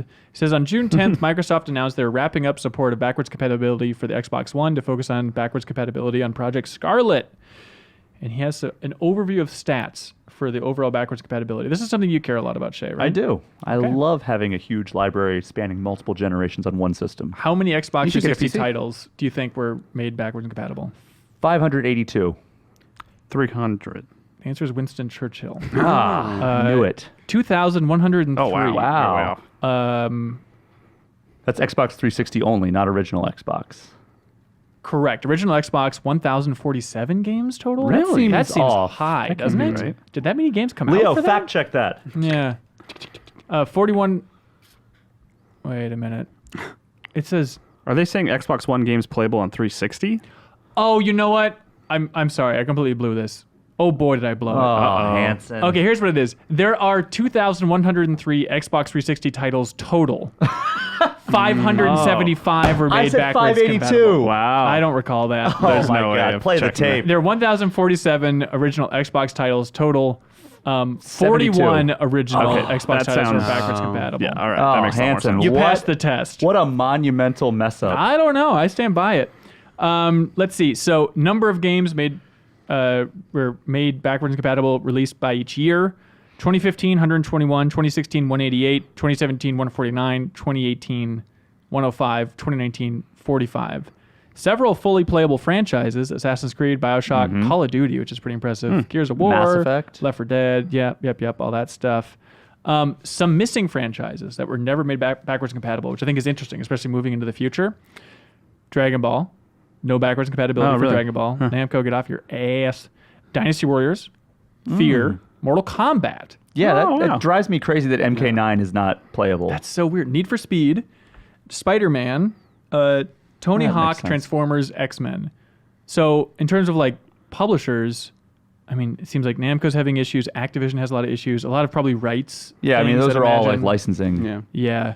Notable publishers that have not made any games whatsoever backwards compatible. Midway, well, that's confusing. That's a weird rights issue, right? Sierra Entertainment, Big Ben Interactive, our favorite. Nordic Games, they're newish. That's understandable, I guess. But yeah, there we go. Yeah. Okay. Get a PC if you care about backwards compatibility. Yeah. That's true. I would want to know the stats of how many people take advantage of that. Because Yeah. I It bet, was more I than bet it's 50%, remarkably right? small. Didn't like Sony did have they that say stat? That was the Public stat. records, It was like- like the stat was like more than half of Xbox One players Okay. like semi-regularly use backwards compatibility. That's way higher than I It thought. was something it would be. like that. Yeah, didn't Sony say a quote that it was like 10% or something, and that's why they're not focusing on. Well, they are backwards now, compatibility. aren't they? Like, didn't they Well, say for that? like in the PS4 era. Yeah, well, that backwards compatibility is weird on PS4, right? That you can do PlayStation now, but people don't want to pay for the games they already Right. own. They Well, want to I'm put saying a like disc in their people system. were asking why they are not focusing more on this. People don't use it as much as you think. That's because Yeah. they had really crappy PS2 backward compatibility. It's like only like what 5% of PS3s could play PS2 games. Yeah, it was annoying. I meant to that ask a was probably question. why. A long time ago, Kyle, in this podcast, did you call it Breath and the Wild? No, Okay. Check the tape, I guess. there's My favorite buddy cop game. Breath in the Wild. I think you said something. Breath on the Wild? You insisted that there's going to be Mario Odyssey 2, so let's check back on that in a year or two. Okay. Colin from Woodridge, New Jersey says, hello, informants. While a lot of games pour substantially more love into the main playable characters than any of the rest, some side characters wind up being just as interesting, if not more so. I've listed 2 characters from several games, the main playable character and another, and I'd like you to choose which you enjoyed more. All right. Starting out with a banger. I like games like this. What do you think is the first one? It's a very recent example, I think, where we argued it several times on the podcast. Is it Kiryu versus Majima? Well, until you said the podcast thing, I would have said Kiryu. We're not versus going to Majima. talk about that. Link from Breath in the Wild and any Link versus Zelda is on here. from Breath in the Wild. Yeah, it depends Yeah, on which version. specifically Breath of the Wild. Zelda. I'm sorry, Breath of the Wild. I'm sorry, Breath in the Wild. Breath in the thank you. Wild. Yeah, no it's Breath gotta of be the Wild. Zelda, right? Yeah. But I mean, Link is surprisingly interesting in that game, especially if you explore the castle and find Zelda's diary talking about him. What does she say? She says there's a reason he doesn't talk very much. Oh, really? Yeah. Because I 'cause ripped he's out his dumb. dog. Yeah, and then it's just covered in blood at the bottom. I like I like it's those 'cause- little touches like that. I think it's because in the trailer we focused so much on it, but like I like the animation in that cutscene of like Zelda crying. Other than that, so I have a good. tough time saying anything detailing Zelda in that game. Really? I disagree because I thought her journey of like basically rising to meet her fate and stumbling and falling, like I thought that was really How compelling. does she stumble and fall? She can't. Like she can't summon the the literal magical energy she needs to defeat Ganondorf, and he won. And then she has to live with that. And she like she wants to be more helpful, but she can't. Like I actually thought Zelda was pretty interesting. in Of Breath the two Wild. characters in that game, Zelda is probably the more Okay. interesting. Yeah. Great. No, the one I was hinting at originally is Arthur versus Dutch from Red Dead 2. Oh. Oh. Leo, you want to jump into this one again? Which way are you going? What's the conundrum? Which the quantum You eating one. back there? Which character is more interesting, Arthur Morgan or Dutch Vandalin? Oh, Arthur. Arthur. Arthur. Yeah. I started out thinking Dutch, and I've Arthur- grown You've got a to- full changes. journal. Once Arthur's like arc comes to a close, you're like, all right, it's totally Arthur. Yeah. You can read his every thought. Dutch Yeah, I starts guess out you're more right. more interesting, but yeah, he doesn't Now really. that this character is really interesting, let's play as someone. Yeah. Do either of those wacky characters make cameos in that Red Dead Online you play so much of, Lou? Neither of them, no. Do they ever reference like Dutch just rode through here? You just missed him. Sean's in the game. He's Oh, really? He's separate from the crew. He says, "Let me know if you've seen a group of about 25 men and women." That's all he describes Men the and Vanderland women. gang as. Maybe a Wanted dog. 25 men. Look, and it's women. 25 men and women. Get him. Wait. There's a child with him. Back off. Yeah. Does that count? Oh, dang. Kids are off limits. Okay. good. It's very good. It is. Joel versus Ellie. Ooh. I like Joel just because the decision Like he has to Joel. make at the end. I like him because he's a dad, and I'm a dad. Cool. Ellie had a dad, probably. We don't know. I mean, Ellie's maybe in the Ellie's sequel we'll great. find out. But I don't know. I just really like that moment at the end of the game. Yeah. What it says about Where he Joel, says, I think. "I'm a Yeah, dad." Yeah. I'm a dad. And he goes, "Well, Ellie, But you Joel, really are the last you're of a us." dad. I sound a lot like Arthur Morgan for some reason. I'm a dad. Spyro versus Ripto in Spyro 2. Absolutely Spyro. I know this is controversial. Having just replayed that game when that came out last year or whatever, Ripto is the biggest turd of a villain. He's in like 2.5 cutscenes. I beat that game and I'm like, who was that idiot? What did he want? What was happening there? He's no good. I'll abstain. I haven't played it. Yeah. Well, again, remember Cyril's pedigree on telling the truth, though. Habitual liar. Is this a new I don't- yeah, joke on the podcast? I don't A lot of know. people are talking about it. A lot of people are talking about No one beats Where Persona did this 5. come Cyril's from? a liar. it. Red versus blue in Pokemon. Red, especially. Dude, are you serious? Especially- It's blue. Are you kidding me? Really? I don't know. Well, blue's the rival, right? But like, I think as of silver and gold, I think it's just the fact that he comes back and he's hiding in this cave. I think is slightly more interesting. on a than what your mountaintop, rival isn't he? does. He's living there. Yeah, so that's more interesting than whatever. Not Gary is. Well, up he's to. like 11 years old. Where else are you supposed to live? That's true. Kicked out of the house. Yeah, can they come back to the house? Or are they like, that is go also. back. No, I know literally in the gameplay you can, but is the idea like, you're 10, here's a Pokeball, get out? Hey, Mom, I'm back. I'm the master of the Pokemon League. I did it. But I grow come up. back in Chases now. you off with brooms. Where do they live? Well, some kids don't want to be Pokemon trainers, right? I mean, they just live normal lives. So they get to kid stay would in the not wanna house be a until they're Pokemon like trainer? 18? I guess so. What happens to the rest of those kids? Where do those kids go? Yeah, you never really find a house where it's just the kid living. I think Right. Just talk about how much they like wearing short shorts or something. Well, they have nothing else to do. Yeah. Master Chief versus Cortana. Cortana. Yeah, I guess Cortana. You guess Cortana. Yeah. What's Neither. interesting about Cortana? Other than Halo 5 and where that ends up. I mean, she has a whole arc where she becomes your assistant. That's really cool. I don't know. I mean, just the base fact that she's like an AI with personality and humor. It's kind of interesting. I mean, even the idea of like the fact that AIs can erode and eventually like begin Which to is just, malfunction is that and just stuff. in 4 or is that established before that? I think it's just in 4. Yeah, I think rampancy they call it. Yeah. Here's a conundrum. Peter Parker versus Doc Ock in Spider-Man. Spider-Man. Ooh. In the Spider-Man game, Probably I would Doc say Ock, I'd say right? Doc Ock. Yeah. Yeah.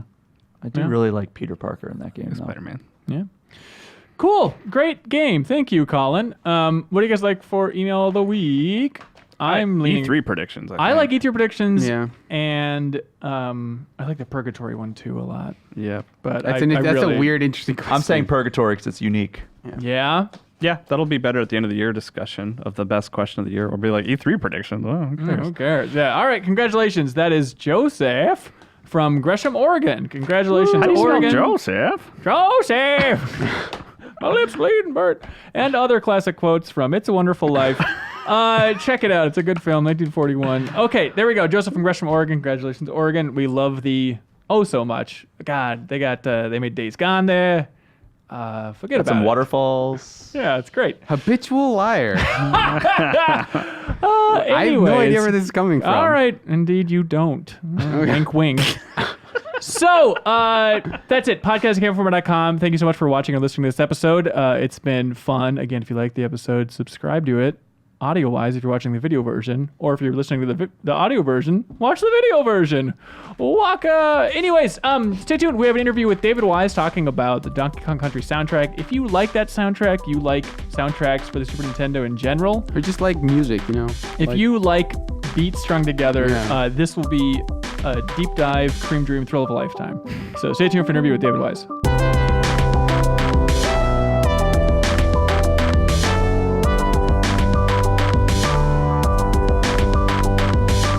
David Wise, welcome to the Game Informer Show, sir. Hello, thank you, and thank you for having me on as well. Oh, it's an honor to have you. I think a lot of people just want to know, like, what is your life like these days? I see you have some instruments behind you there, but what is like the average day for David Wise like? The average day is waking up in the morning, going for a cycle ride, coming into my studio, writing some tunes, doing a bit of editing, might do a few emails at some point, but yeah, normally catching up on soundtracks that need finishing. Okay. Do you ever write music for fun? Sort of. I certainly play music for fun. I'll go out and play in covers bands with my saxophone and stuff. So yeah, there's definitely still a lot of fun still involved. Those live shows, do old school Rare fans show up to those live shows and just scream at you to play Donkey Kong and stuff? The last one in Norway was just crazy. About 250 people turned up at this microbrewery and went wild. We sold the venue sold out of all the beer where the venue was. It was quite something, really. Yeah, they just went mad for it. It was good fun. Do they heckle you? Do they make requests for certain songs from your past? Yeah, they're always very respectful and very polite, but they'll normally heckle me before I start and see if I'm playing a certain number or if I'm doing such and such. There's quite a fast back catalogue, so often it's sorry, I'm not doing that one this evening, but I normally play for around an hour, and there's things like Aquatic Ambience and Sticker Bush in there. Oh, that's so good. Are those like the top 2 most requested songs for you? Yeah, that's right. And then I'll play some ukulele and some Snake Paths from Sumo Digital as well. Yeah. Oh, that's great. Do you have a total in your mind of how many songs you've written throughout your career? It's probably not worth thinking about. What do you mean? Not many people have that number. How many? I'm sure it's in the thousands of tunes that I've written. I'm sure it must be. Yeah, Paul McCartney, who? I mean, you're dwarfing that guy. Paul McCartney writes some very good songs, isn't he? He's done quite well. In fact, I saw the film yesterday, a few days ago, and it's amazing, really good. And it just reminds you how good the Beatles songs were, just amazing. Yeah. Well, someday, the sequel to Yesterday, maybe the next project is going to be people forgetting all about Super Nintendo music, and then your music can be a big part of that as they're making new games. We'll call it Tomorrow. Oh, yeah, that's smart. That's a very smart take. Yeah. Awesome. So you left Rare a long time ago, but you keep coming back, it seems like, to passion projects and kind of spiritual successors to the old Rare projects. What is that like? How is that communication channel established again and again? I left Rare 10 years ago. Obviously, we've kept in touch with each other, so it's nice to catch up with the people who used to work there and do a few things together, which is quite nice. Obviously, when I left Rare, I went over and did some work with Retro Studios over in Texas, but that wasn't part or anything to do with Rare. That was directly with Nintendo. Yeah. What was that like? Okay, so that was for Tropical Freeze then? Yeah, that was Tropical Freeze, yeah. And the other projects I've worked on, things like Ukulele and this Tamarind project, they were started again many years ago. It's taken quite a while to get Tamarind up and running, or at least across the finishing line. But I mean, with that one, Omar, he managed to get a few of us together, and then after we pretty much finished that project, a guy called Gavin over at Platonic got in touch with us, and it was good to get some of the old school, traditional, rare devs back together to do some more work together. Is that nice? Is it always refreshing? Is there any part of you where it's like, oh, I thought I left this world behind, and these people keep dragging me back in? It's very kind to be asked, isn't it? It's very reassuring. So I always like to go and do stuff with people that we've worked with together before. It's very nice. It's like going home. Yeah. Okay, so this Tamarin project from Chameleon Games, do you want to just walk through your history of that project and what you're hoping to accomplish with the music here? I think it was probably about 5 years ago when Omar had contacted me. He'd certainly contacted people like Steve Mails and Kevin Bayliss and a few other people to see if they wanted to work on a rare style game on the PS4. So it sort of all started over here in Nottingham, which is where I am. We met up at a local restaurant, had a bit of a chat, decided what we were going to do. Omar showed me a few levels and some of the ideas that he had, and we all got to work. Yeah. And then I think at that point, really, probably a few years ago, we just let Omar get on with finishing it. I think he hoped it was going to be a lot sooner, but these things take time. And I think it was the back end of last year when he got in touch again and said, I've nearly finished this project. Can you write a few more tunes? And so that's when I finished it off. Nice. How are you feeling about the soundtrack overall?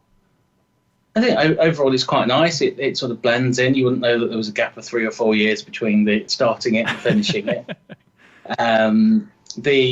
Funnily enough, one of the recent tracks I did was called Fjords, and that was based on really a sort of Norwegian style thing. I think Omar actually comes from Norway, and I based it on visiting a place called Sandefjord, which is where I was a few weeks ago, and I'd been there 2 years previously as well.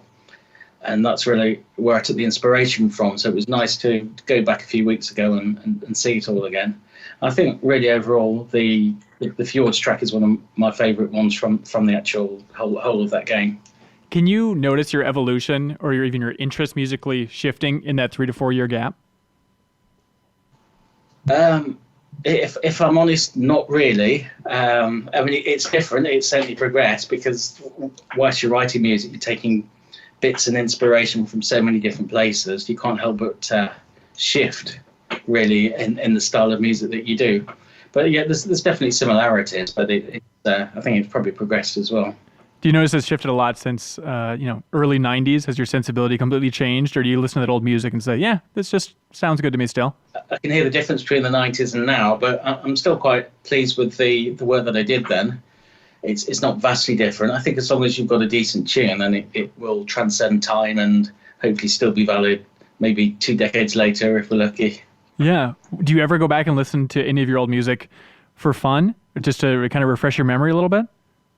I think there's always so much to do, then I don't really have time. If I need to go back and listen to something specific, then I'll go back and find it, and they're all on old CDs that I have over there. And I might have to, I suppose YouTube's probably the easiest resource. Just type in the tune name and hopefully somebody will have made a video of it. So that's normally where I reference my old material.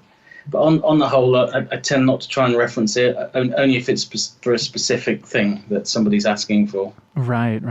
I mean, thinking about your productivity back in the day, it's just insane to look at the amount of games that you pumped out. And wondering how you reflect on kind of that era of productivity from yourself and from Rare overall. Like, what's the lesson we can take from just how many games you all cranked out back in the day? Were you just working that hard and we should aspire to work that hard? I think there's certainly more than one way of looking at this. Back in the day, we were fresh. It was all very new. And we were, I suppose, fumbling in the dark because we didn't know where we were going. We were trying to find where, the musical style, we were trying to find the game style and stuff. And also, the games weren't as big. We could put them out a lot quicker because they just weren't as vast as some of the games are now. And I think the quickest game I probably worked on probably took a week, and then something like Star Fox Adventures took about 5 years. So there was a vast difference between styles. I think these days they tend to take between about 6 months and 2 years, which is it's probably a more sensible timeline. But trying to put something out in a week means you really have to work on your instincts and try and throw something together that will hopefully be okay. I found that there's probably an optimum amount of time to spend on a soundtrack, and probably again between 6 months and 2 years. It's nice depending on how complicated the game is. If you have too long, you spend too long on it and you overthink it. Yeah. Did you have more time to work on Donkey Kong Country than other projects back in the day? Back in the day, yeah, I'd been knocking the NES projects out quite quickly. So, as I say, between a week and perhaps a month, and it was refreshing all of a sudden to have a decent sound chip that actually sounded like music, and then have a year to work on a soundtrack. But even back in the day, I was still typing it all in. It wasn't MIDI. I'd have a keyboard so I could bash some ideas out. But I was still doing a lot of coding, putting a lot of hex numbers in, and that's how it was all done. So we needed that year just to get the music in time. Yeah. Okay. Can you dive in a little bit deeper just on the overall process for creating just one track for Donkey Kong Country? Like, so how does this work? Do you get concept art of the level, or where do you start from and how do you end? The process is I would see the level, I would see it working, I'd be able to play it, I'd be able to get a feel for the rhythm that it needed to be, the speed. And then I'd go away, get my keyboard and bash a few ideas out, listen to a lot of music for ideas and inspiration, and try and create something that hopefully brings all of those disparate bits together and mesh it into something. And then I think on the original DKC Jungle theme, there's about 3 ideas that I had floating around, and I put all 3 of them together, which is why it sort of changed quite a lot throughout the piece. Once we've got that, we need to get the samples. So I'd go off and find the samples, and there's only 64K, so it means that your drum samples have to be as tiny and as small as possible to get them into the cartridge. So there was a lot of optimization going on, and then once we got that and I got the idea for the music, then I had 8 monophonic channels to work with, which means it just plays one note at a time. So there was a lot of assembling the bits together, very, very piecemeal, very laboriously to try and get it to work. But once you had got it working, you could hear it was going to work. That's, it kind of drives you on because you know what it's going to sound like towards the end. But it's quite an involved process, and it's a process I'm glad I don't have to do anymore. So, I mean, what was your overall mission for the first Donkey Kong Country soundtrack? Were you trying to go for a specific theme or just vibe that you hadn't experienced in video games before? I think that's probably more on the second one. But the first one, I was just trying to. I think coming from the NES, which was basically sounded like a glorified doorbell, it was nice to be given samples to work with, and it was like being let off a leash, taking the dog off the lead and running. And so I got all these different ideas, and I was just trying to get as much in there as possible, again, with the small amount of space that I had to work with. So it was seeing what worked, because not everything did. You can't put any big synth sounds in there because you just don't have the memory. So it was taking those bits and putting them back in a different order to see what we could come up with. Yeah. Are you cool if we play a little bit of that jungle theme and try and refresh your memory of the song you've heard 6,000 times? All right, let's take a listen here, Leo. There we go.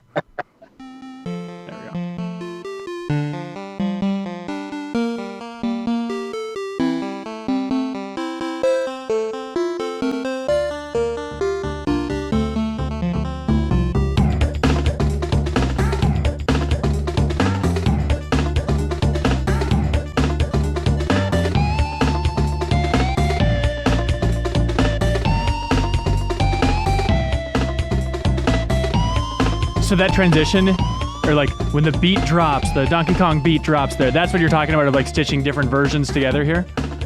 No, this isn't the jungle theme which is the main first level. This is the actual intro theme. This one came along a lot later in the project, probably towards the end of the project. And it's basically a play on taking the original theme that Nintendo had written and adding a bit on, rearranging it. And the idea was to start with the NES bit, the bit that made the Donkey Kong famous, and split it up really, to try and make it a bit funky and a bit more lively than the NES, just to show the difference in the progression. Yeah. And it sounds like it's almost like voice samples, like Donkey Kong voice samples thrown in there as well. Was that just because it was later in the project you could pull in those from the actual gameplay? That's right, yeah. So some of the monkey and ape samples that we used in the game have been used, and I've pitched them in there and used them. Okay. Do you remember? Can you? Again, just to give it hopefully a bit of humour in there as well. Yeah. When you hear this song, can you remember specifically when you wrote it, the room you wrote it, all that stuff? I can certainly remember the room I wrote it in because that was a converted cattle shed, and we were on a farm. It's called Manor Farmhouse, and I think the devs were in the main building at different parts, and the musicians were in the cattle shed, and we divided it into 4 units, and there weren't any direct windows in there. We had a big door, but it wasn't open very often. We had a single skylight lighting the room, and it seemed to be locked away from the world, just writing these tunes. Do you have pictures of those days? I hope something has remained. I don't know, no, and I don't think it's really healthy to be not to be able to see outside of your door or your window. It's quite repressive, really. I wouldn't do it again. You know what really bummed me out is, as a kid, I loved watching this VHS. I think Nintendo Power made it, which was like the making of the original Donkey Kong Country. And I went back and watched it again, hoping that there'd be a segment on the music. We could see you in your heyday. And it was just somebody from Nintendo, like, basically playing your music.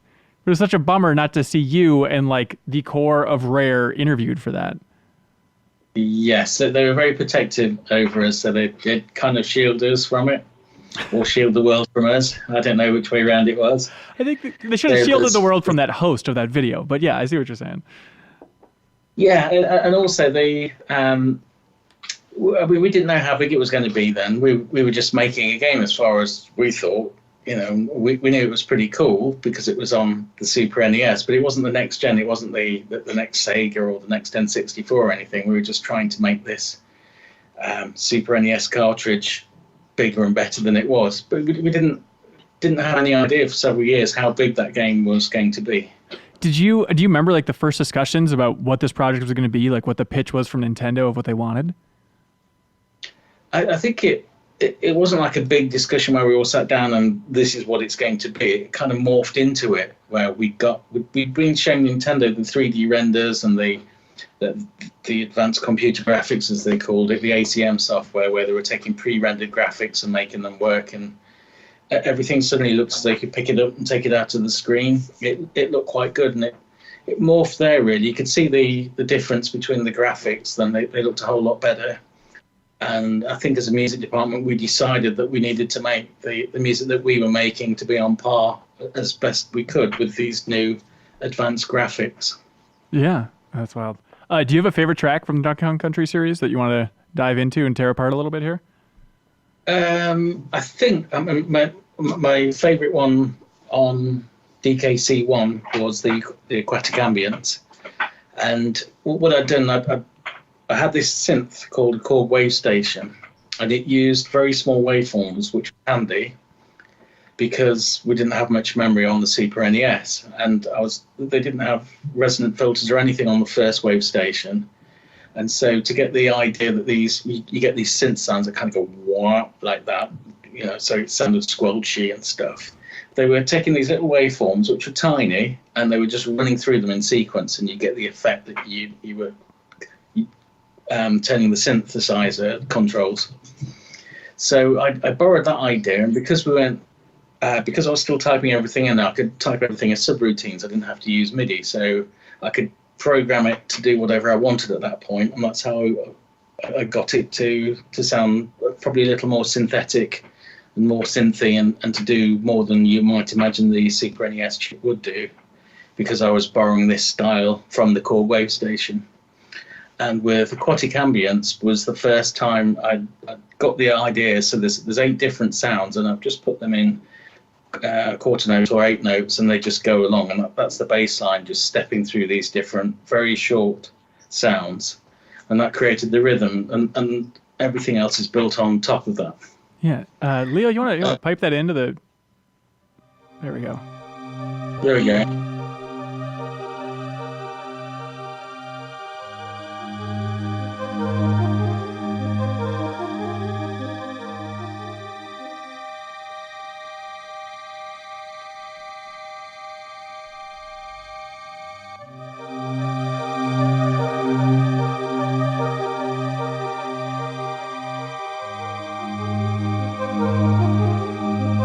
you remember playing this for the developers at the time and any initial reactions?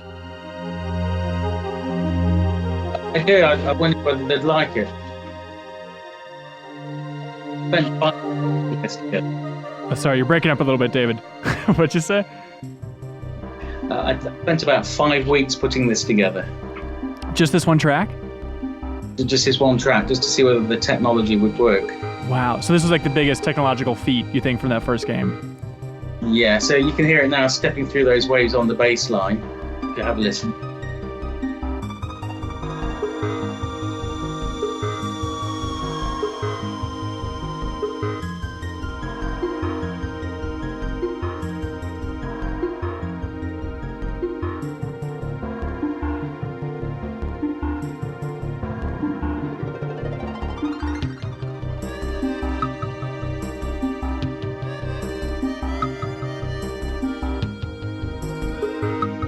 And so that's the saxophone part that you play now? Yeah, absolutely, yeah. It sounds more to me, I don't know if I have it around, I don't, or do I? No, I don't. It sounds more like melodica, Gotcha.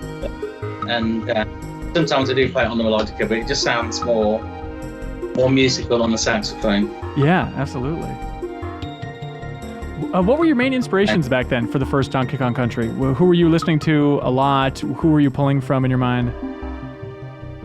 I think there were, because I decided, again, using those single cycle waveforms and being able to make it sound synthetic, I was listening to a lot of Vangelis, a lot of Jean-Michel Jarre, a lot of Gary Newman, these big synth artists at the time, and I could almost try and recreate that. And it was, again, the technical challenges of trying to take something that somebody had spent a lot of money on and get it into the SNES using almost nothing was quite a driving force with some of the compositions, just trying to make it sound bigger than a Super NES. Yeah, it's interesting you talk about like the synth inspirations and making it more synthetic. 'Cause I think a lot of people think of the Donkey Kong Country soundtrack and think it sounds so natural, like trying to bring in bongos and more of a natural kind of natural vibe overall to the Super Nintendo, which was different than a lot of other games they'd heard.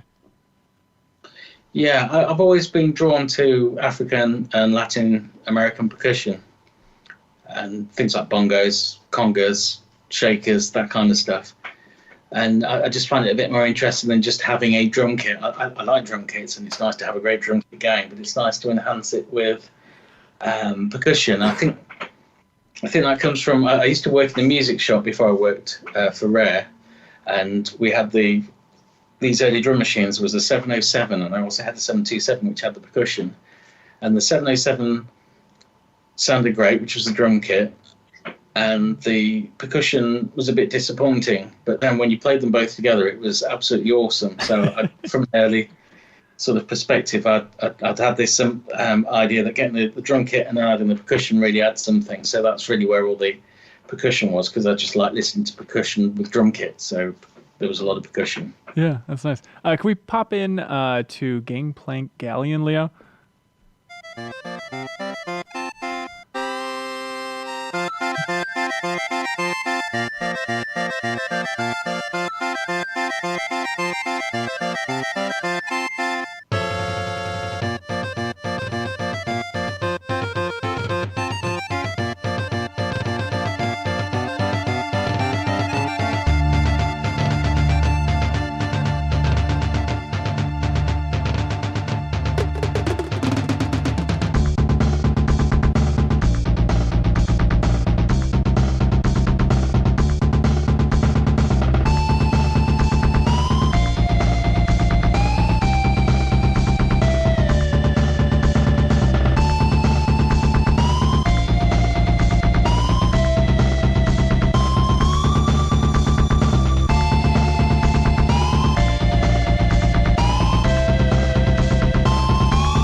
What does that make you think of when you hear that song again? It makes me think of Iron Maiden. That was good for you going forward with Gangplank Galleon? And there's a reason for that. Just before I started working on this, I'd been down at a trade show in London, buying recording equipment for Rare and the musicians who were starting. And whilst we were there was a special demonstration. Nick Bain, the drummer, was there, and also the guitarist from Iron Maiden. And I was probably about 20 feet away from them, and they're all set up. And the singer wasn't there, it's just the band really, and they were demonstrating these products. And when I got back to Rare, I think this was the piece I was working on, so there was a lot of the Iron Maiden inspiration in there, especially with the ding ding ding ding ding ding ding. I've never connected that before. That's amazing. Did you ever listen to in the latest Smash Brothers that came out last year? They had a remix of Gangplank Galleon with some rap thrown in there and stuff. Did you ever hear that version? Yeah, it was like a mariachi band, wasn't it? Yeah. It was just loud and amazing. What did you think of that one? I thought it was great. It's something I wouldn't have done, and so it was nice to hear somebody else's interpretation. Do you ever? It was off the wall, really. I think again when I heard that only a few months before that, I'd been to Mexico and seen mariachi bands, so it was nice to hear a mariachi band version of that same piece. It was quite wild. Did you do any consulting on Smash Brothers? Did you have any clue of the music that was coming out? No. I just saw it on a trailer and thought, oh, that's nice. That's amazing. They've used a piece of my music, which is great. But yeah. Sweet. And it's nice to hear all the different versions that they do and have used over the years. Yeah, definitely. Leo, can you jump into the main theme, the title theme from Diddy's Conquest? The second game there.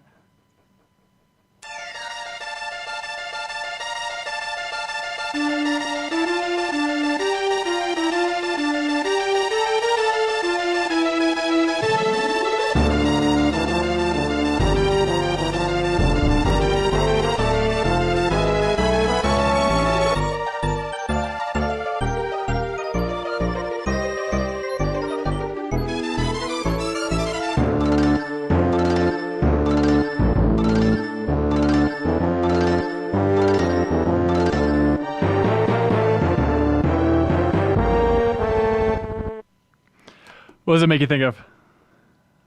Sorry? I said, what does that make you think of hearing that one again? That makes me think of Russian composers. Russian composers? But by this time I was very much influenced by Prokofiev and Tchaikovsky. And I was also listening to a lot of Magursky as well. I don't know why, it's just where I was at the time. That's what I was listening to. And thinking these, I mean, when it comes to composers, those three composers just really knew how to use the orchestra to get different textures, different dynamics, and really pull emotions. I thought, that's amazing.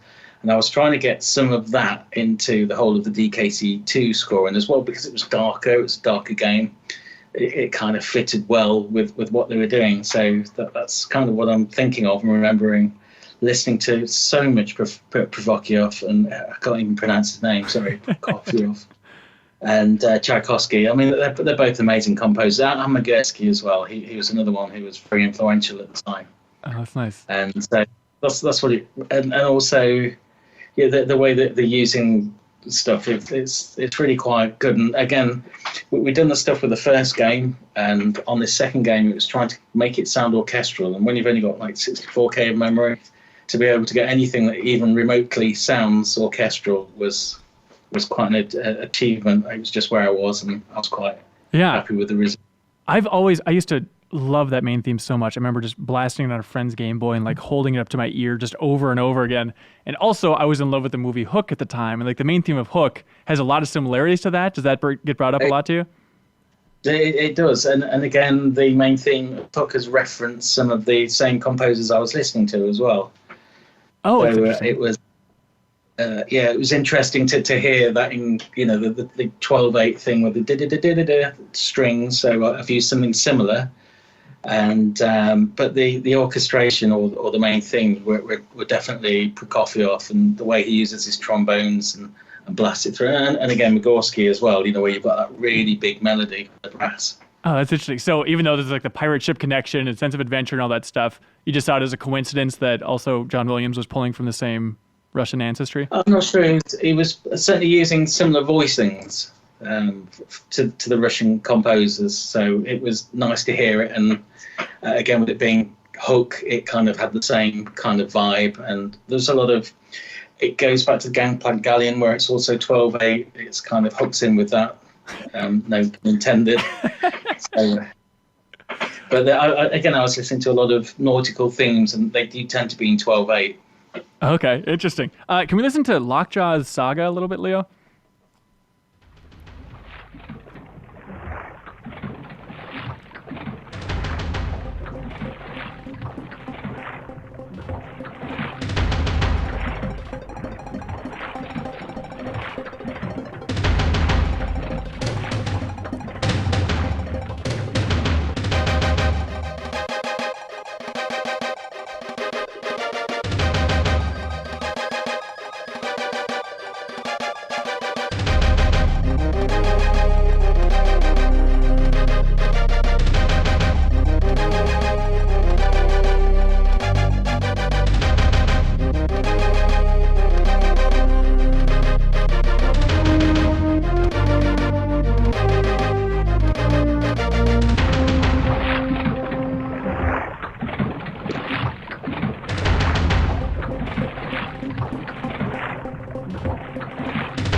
Sounds so good. Thank you. That the complexity of the music and also just having it work through so many stages and layering up and changing so much, was that a mission statement for you for all of your music, or with Donkey Kong Country do you feel like it took a step up in and of itself? I think, you obviously hear the water on its own, Yeah. so it was really hard to get sound effects in there of any significant quantity. So I worked them into the soundtrack, which is why it starts off with the drums and just the water splashing against the hull.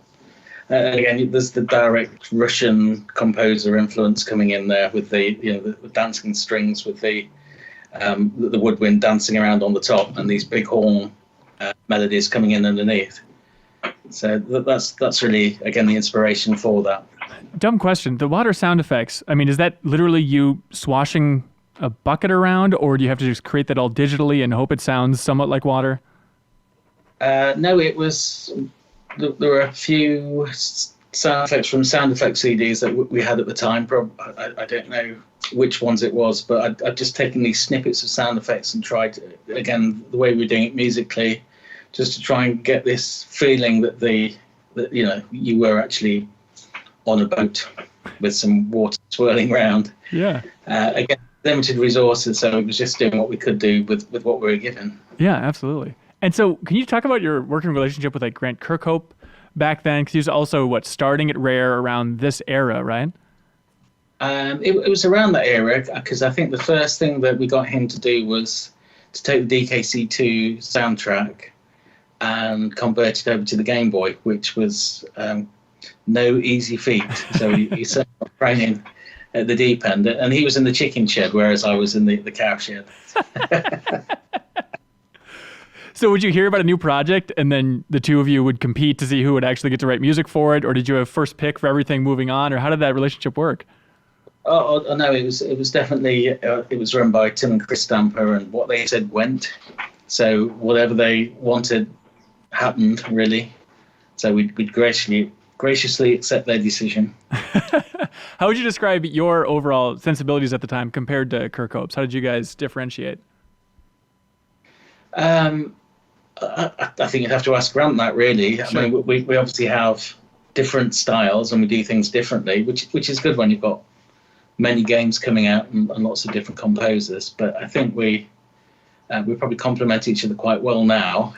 But I think the way the dev studios worked then is that everyone had or worked in a separate barn, and the music, each barn was assigned a musician, or each project was assigned a musician. So there was quite a lot of competition, which is good because you're competing to do better than the other team. It's good in some ways. In the other, there's a lot of squabbling and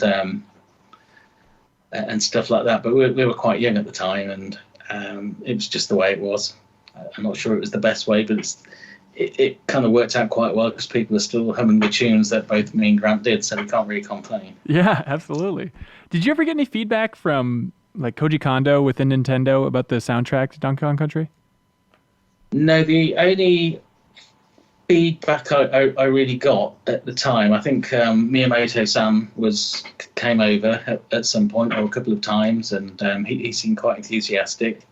I certainly didn't hear any direct feedback from Kondo-san.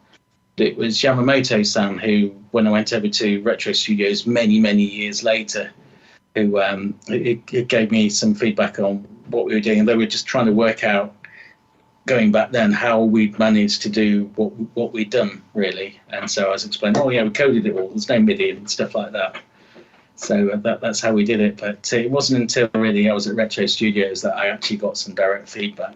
That's so wild. So many years later? Oh, yeah, absolutely. That we were, again, sheltered from direct feedback. Most of it came via the stampers because they were running the company.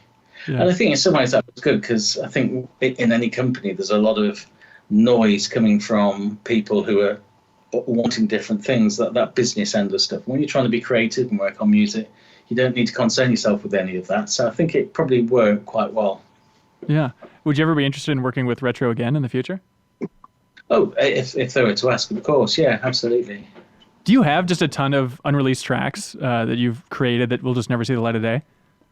I'm working on an album which is codenamed 2020, which is a lot of unreleased tracks and ideas and stuff. Well, normally, my apart from going cycling in the morning, I try and spend an hour just creating an idea. It doesn't have to be a very good idea. It just has to be a bit of a snippet of an idea. I don't always do it, but when I get into the habit of doing it, then I'll probably have months and months and months of these little 1-minute snippets of ideas, and I've got many of those that I intend to make into an album and bring the first of those out, hopefully next year in 2020. Oh, amazing. So it's not so much that those are like from canceled game projects or anything like that. Those are original.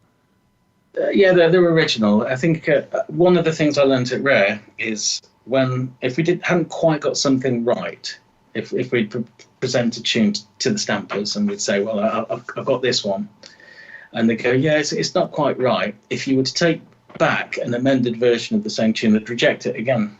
So it's just easier to scrap it and start again. And so I got into the habit of just scrapping something that wasn't quite right and starting afresh and going back to the inspiration and trying to do something that was different, stronger. And I got into that habit, and I still probably do that. So creating a new tune seems far easier than going back and rehashing an old one. Yeah, I'd imagine so.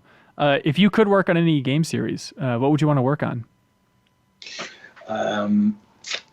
Yeah, I get asked this quite a lot. I'm not quite sure. I mean, I was being delighted to work on Donkey Kong series. I really enjoy working on that one.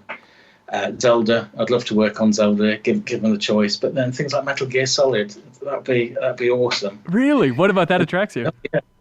Yeah, I mean, that's one of my favorite soundtracks, Metal Gear Solid. I think it's awesome. Yeah, it's also pulling from the Russian composers, right? Even for like the main theme, it goes back to like Winter's Road and all that stuff. Yeah, exactly. And it's got a real powerful, sort of gut-wrenching type sound that really suits the gameplay. That kind of thing would be, great. Oh, God. If Konami made a new Metal Gear and they brought back David Hayter and they recruited David Wise, it's a David Dream Team. That's amazing. Yeah, it'd be fantastic, yeah. But I do like the series anyway. So, it'd be nice to see what they do with it next. Yeah, absolutely. Is there anybody you've always wanted to collaborate with in the video game industry? Or outside of the game industry, even? Well, there's a few interesting projects coming up that I can't talk about, sadly. Oh, and they are collaborations? There are some collaborations and some projects coming up which are quite interesting, and I'm looking forward to seeing how they turn out, if they turn out, and what comes of them. Okay. Are they indie or bigger? Probably bigger. So, but they might not necessarily be games either.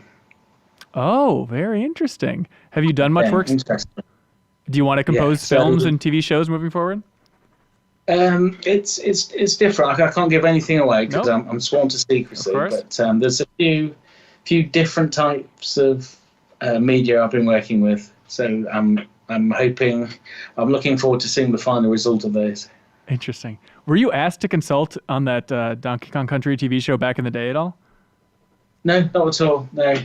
Not that I remember. I can remember being asked to deliver all of my tracks and give them over so that they could listen to them as reference. But it would have been nice to have done the soundtrack for the TV show. That would have been marvellous. But alas, I was working on different video games. Yeah, certainly. I think you could improve that soundtrack a little bit. It's a rough go on that Donkey Kong Country show at times. If I'm honest, I hadn't heard it until probably 2 years ago. Oh, really? Just because I hadn't got round to it, and I'd seen it on YouTube, and I thought, yeah, that could have done with a bit more pizzazz. Pizzazz is putting it kindly. Did you have thoughts on the new Battletoads that Microsoft revealed? Yeah, it'd be nice to see it. I've only seen the demo at E3, when they had the big announce, and that one sounds almost identical to the one we did 30 years ago, because I put together a demo 30 years ago, went into the studio, got some big guitars and stuff, and it sounds very similar. So I haven't heard any of the new stuff for the game yet. As for the style, I think we just need to wait and see how it turns out. It's quite different from what I anticipated. Yeah, just the art style and overall vibe. Yeah, I mean, I've seen the Toads in Killer Instinct, the new one of that, where they look great in that, and it's certainly a different style that they've chosen for the game. So it'll be nice to see how it pans out. Yeah, absolutely. Cool. Well, anything you want to say about anything else you want to say about your work on Tamarin overall? On Tamarin, again, it was a nice 3D game. I haven't done many 3D games overall, so it was nice to be given the opportunity to work on Tamarin and do some 3D style gameplay. And I'm looking forward to seeing it after all this time, seeing how it comes out. Yeah, I think Omar said something in email about how one of the first things you were doing was something about ants choreography, something like that. Oh yeah, some of the gameplay and some of the ants that Omar had asked me to get them to dance in time with one of the levels. So we picked one of the tunes I'd worked on, and we really went to town trying to sync up these ants dancing in time. So I actually haven't seen it in the finished product yet, so I'm looking forward to seeing them dancing. Yeah. And do you know when the game's coming out? I've got no idea. I think it's later on this year, September, October time, I hope. Okay. Yeah, I think Steam says summer 2019, but that could very well be a September thing. Okay, so I'd imagine people listening or watching this interview, they might be a little bit inspired to go listen to some of your past work. Is there a certain track that you're most proud of? Anything you'd want to point them towards? Maybe something a little more below the radar? I think that the soundtrack I'm most proud of overall is the whole of Tropical Freeze.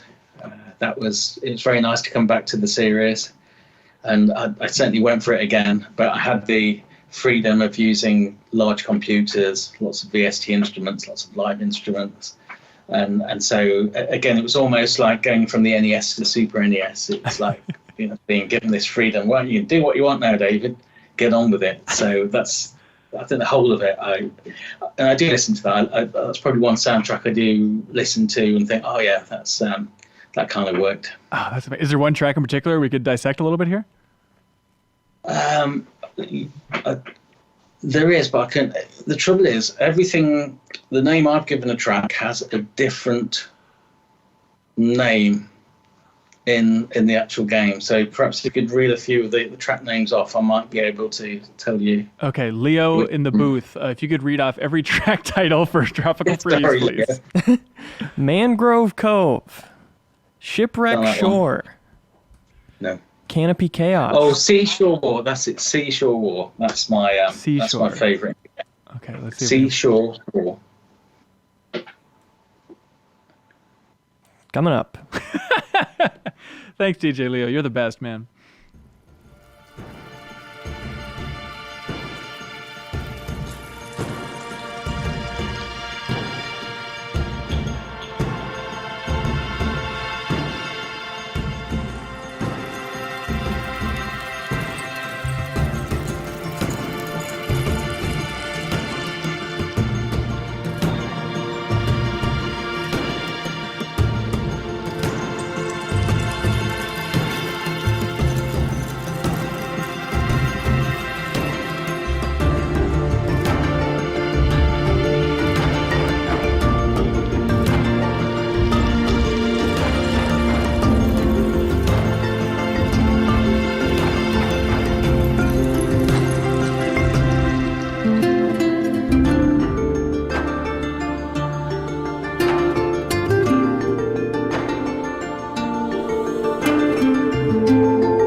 So what stands out overall for you with this track? I think it's quite a simple track. I like the melody, and the chords are quite simple.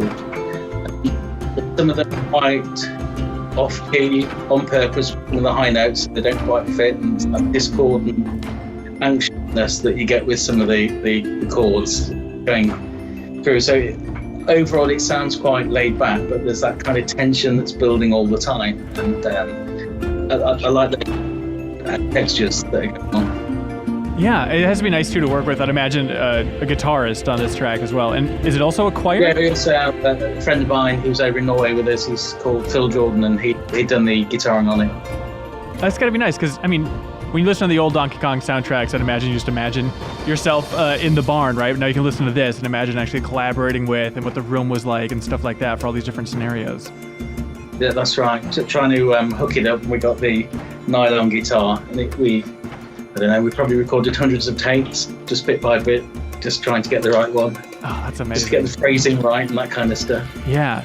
Retro must have been kissing your ass throughout that entire project. They were, I mean, to be fair, they were extremely helpful. They gave me all the support I needed. They were grand, yeah. They did a great job supporting me. That's so sweet. Did they have a lot of questions about the old days? Sorry, what was that? Did they have a lot of questions about the old days? Yeah, we talked about the old days, because when it's Michael Kelber who runs Retro over in Austin, and he'd come over to Rare whilst we were doing the DKC 1 stuff. He came on the business aspect to look after some of those things. So it was nice to be over in Austin working on the music instead. It was quite a nice juxtaposition, really. Yeah, absolutely. Well, hey, David Wise, thank you for all your work throughout the years, and looking forward to what you have coming up, man, with Tamarind, and also the mysterious 2020 album. You're going to change the name at some point, right? Probably, although I quite like 2020. It depends. I'm sure I might change the name, but I'm not very good with names. So 2020, because it's going to come out in 2020, will be fine for me. But sure, there are many people out there who could probably think of something a bit more inspiring than 2020. Nah, it's good. I think you can't top it. But if you can top it, leave a comment on this YouTube video or, somewhere on GameInformer.com, and Mr. Wise will look through it and weigh the options. Absolutely. That sounds good to me. All right, awesome. David, thank you so much, man. Really appreciate your time. It's been a pleasure. Thank you. Thank you for your time. It's been great talking. Yeah, absolutely. And thank you so much for watching this or listening to this episode of the Game Informer Show podcast. Be sure to tune in next Thursday. We'll have a new episode waiting for you. Bye, everybody. Goodbye.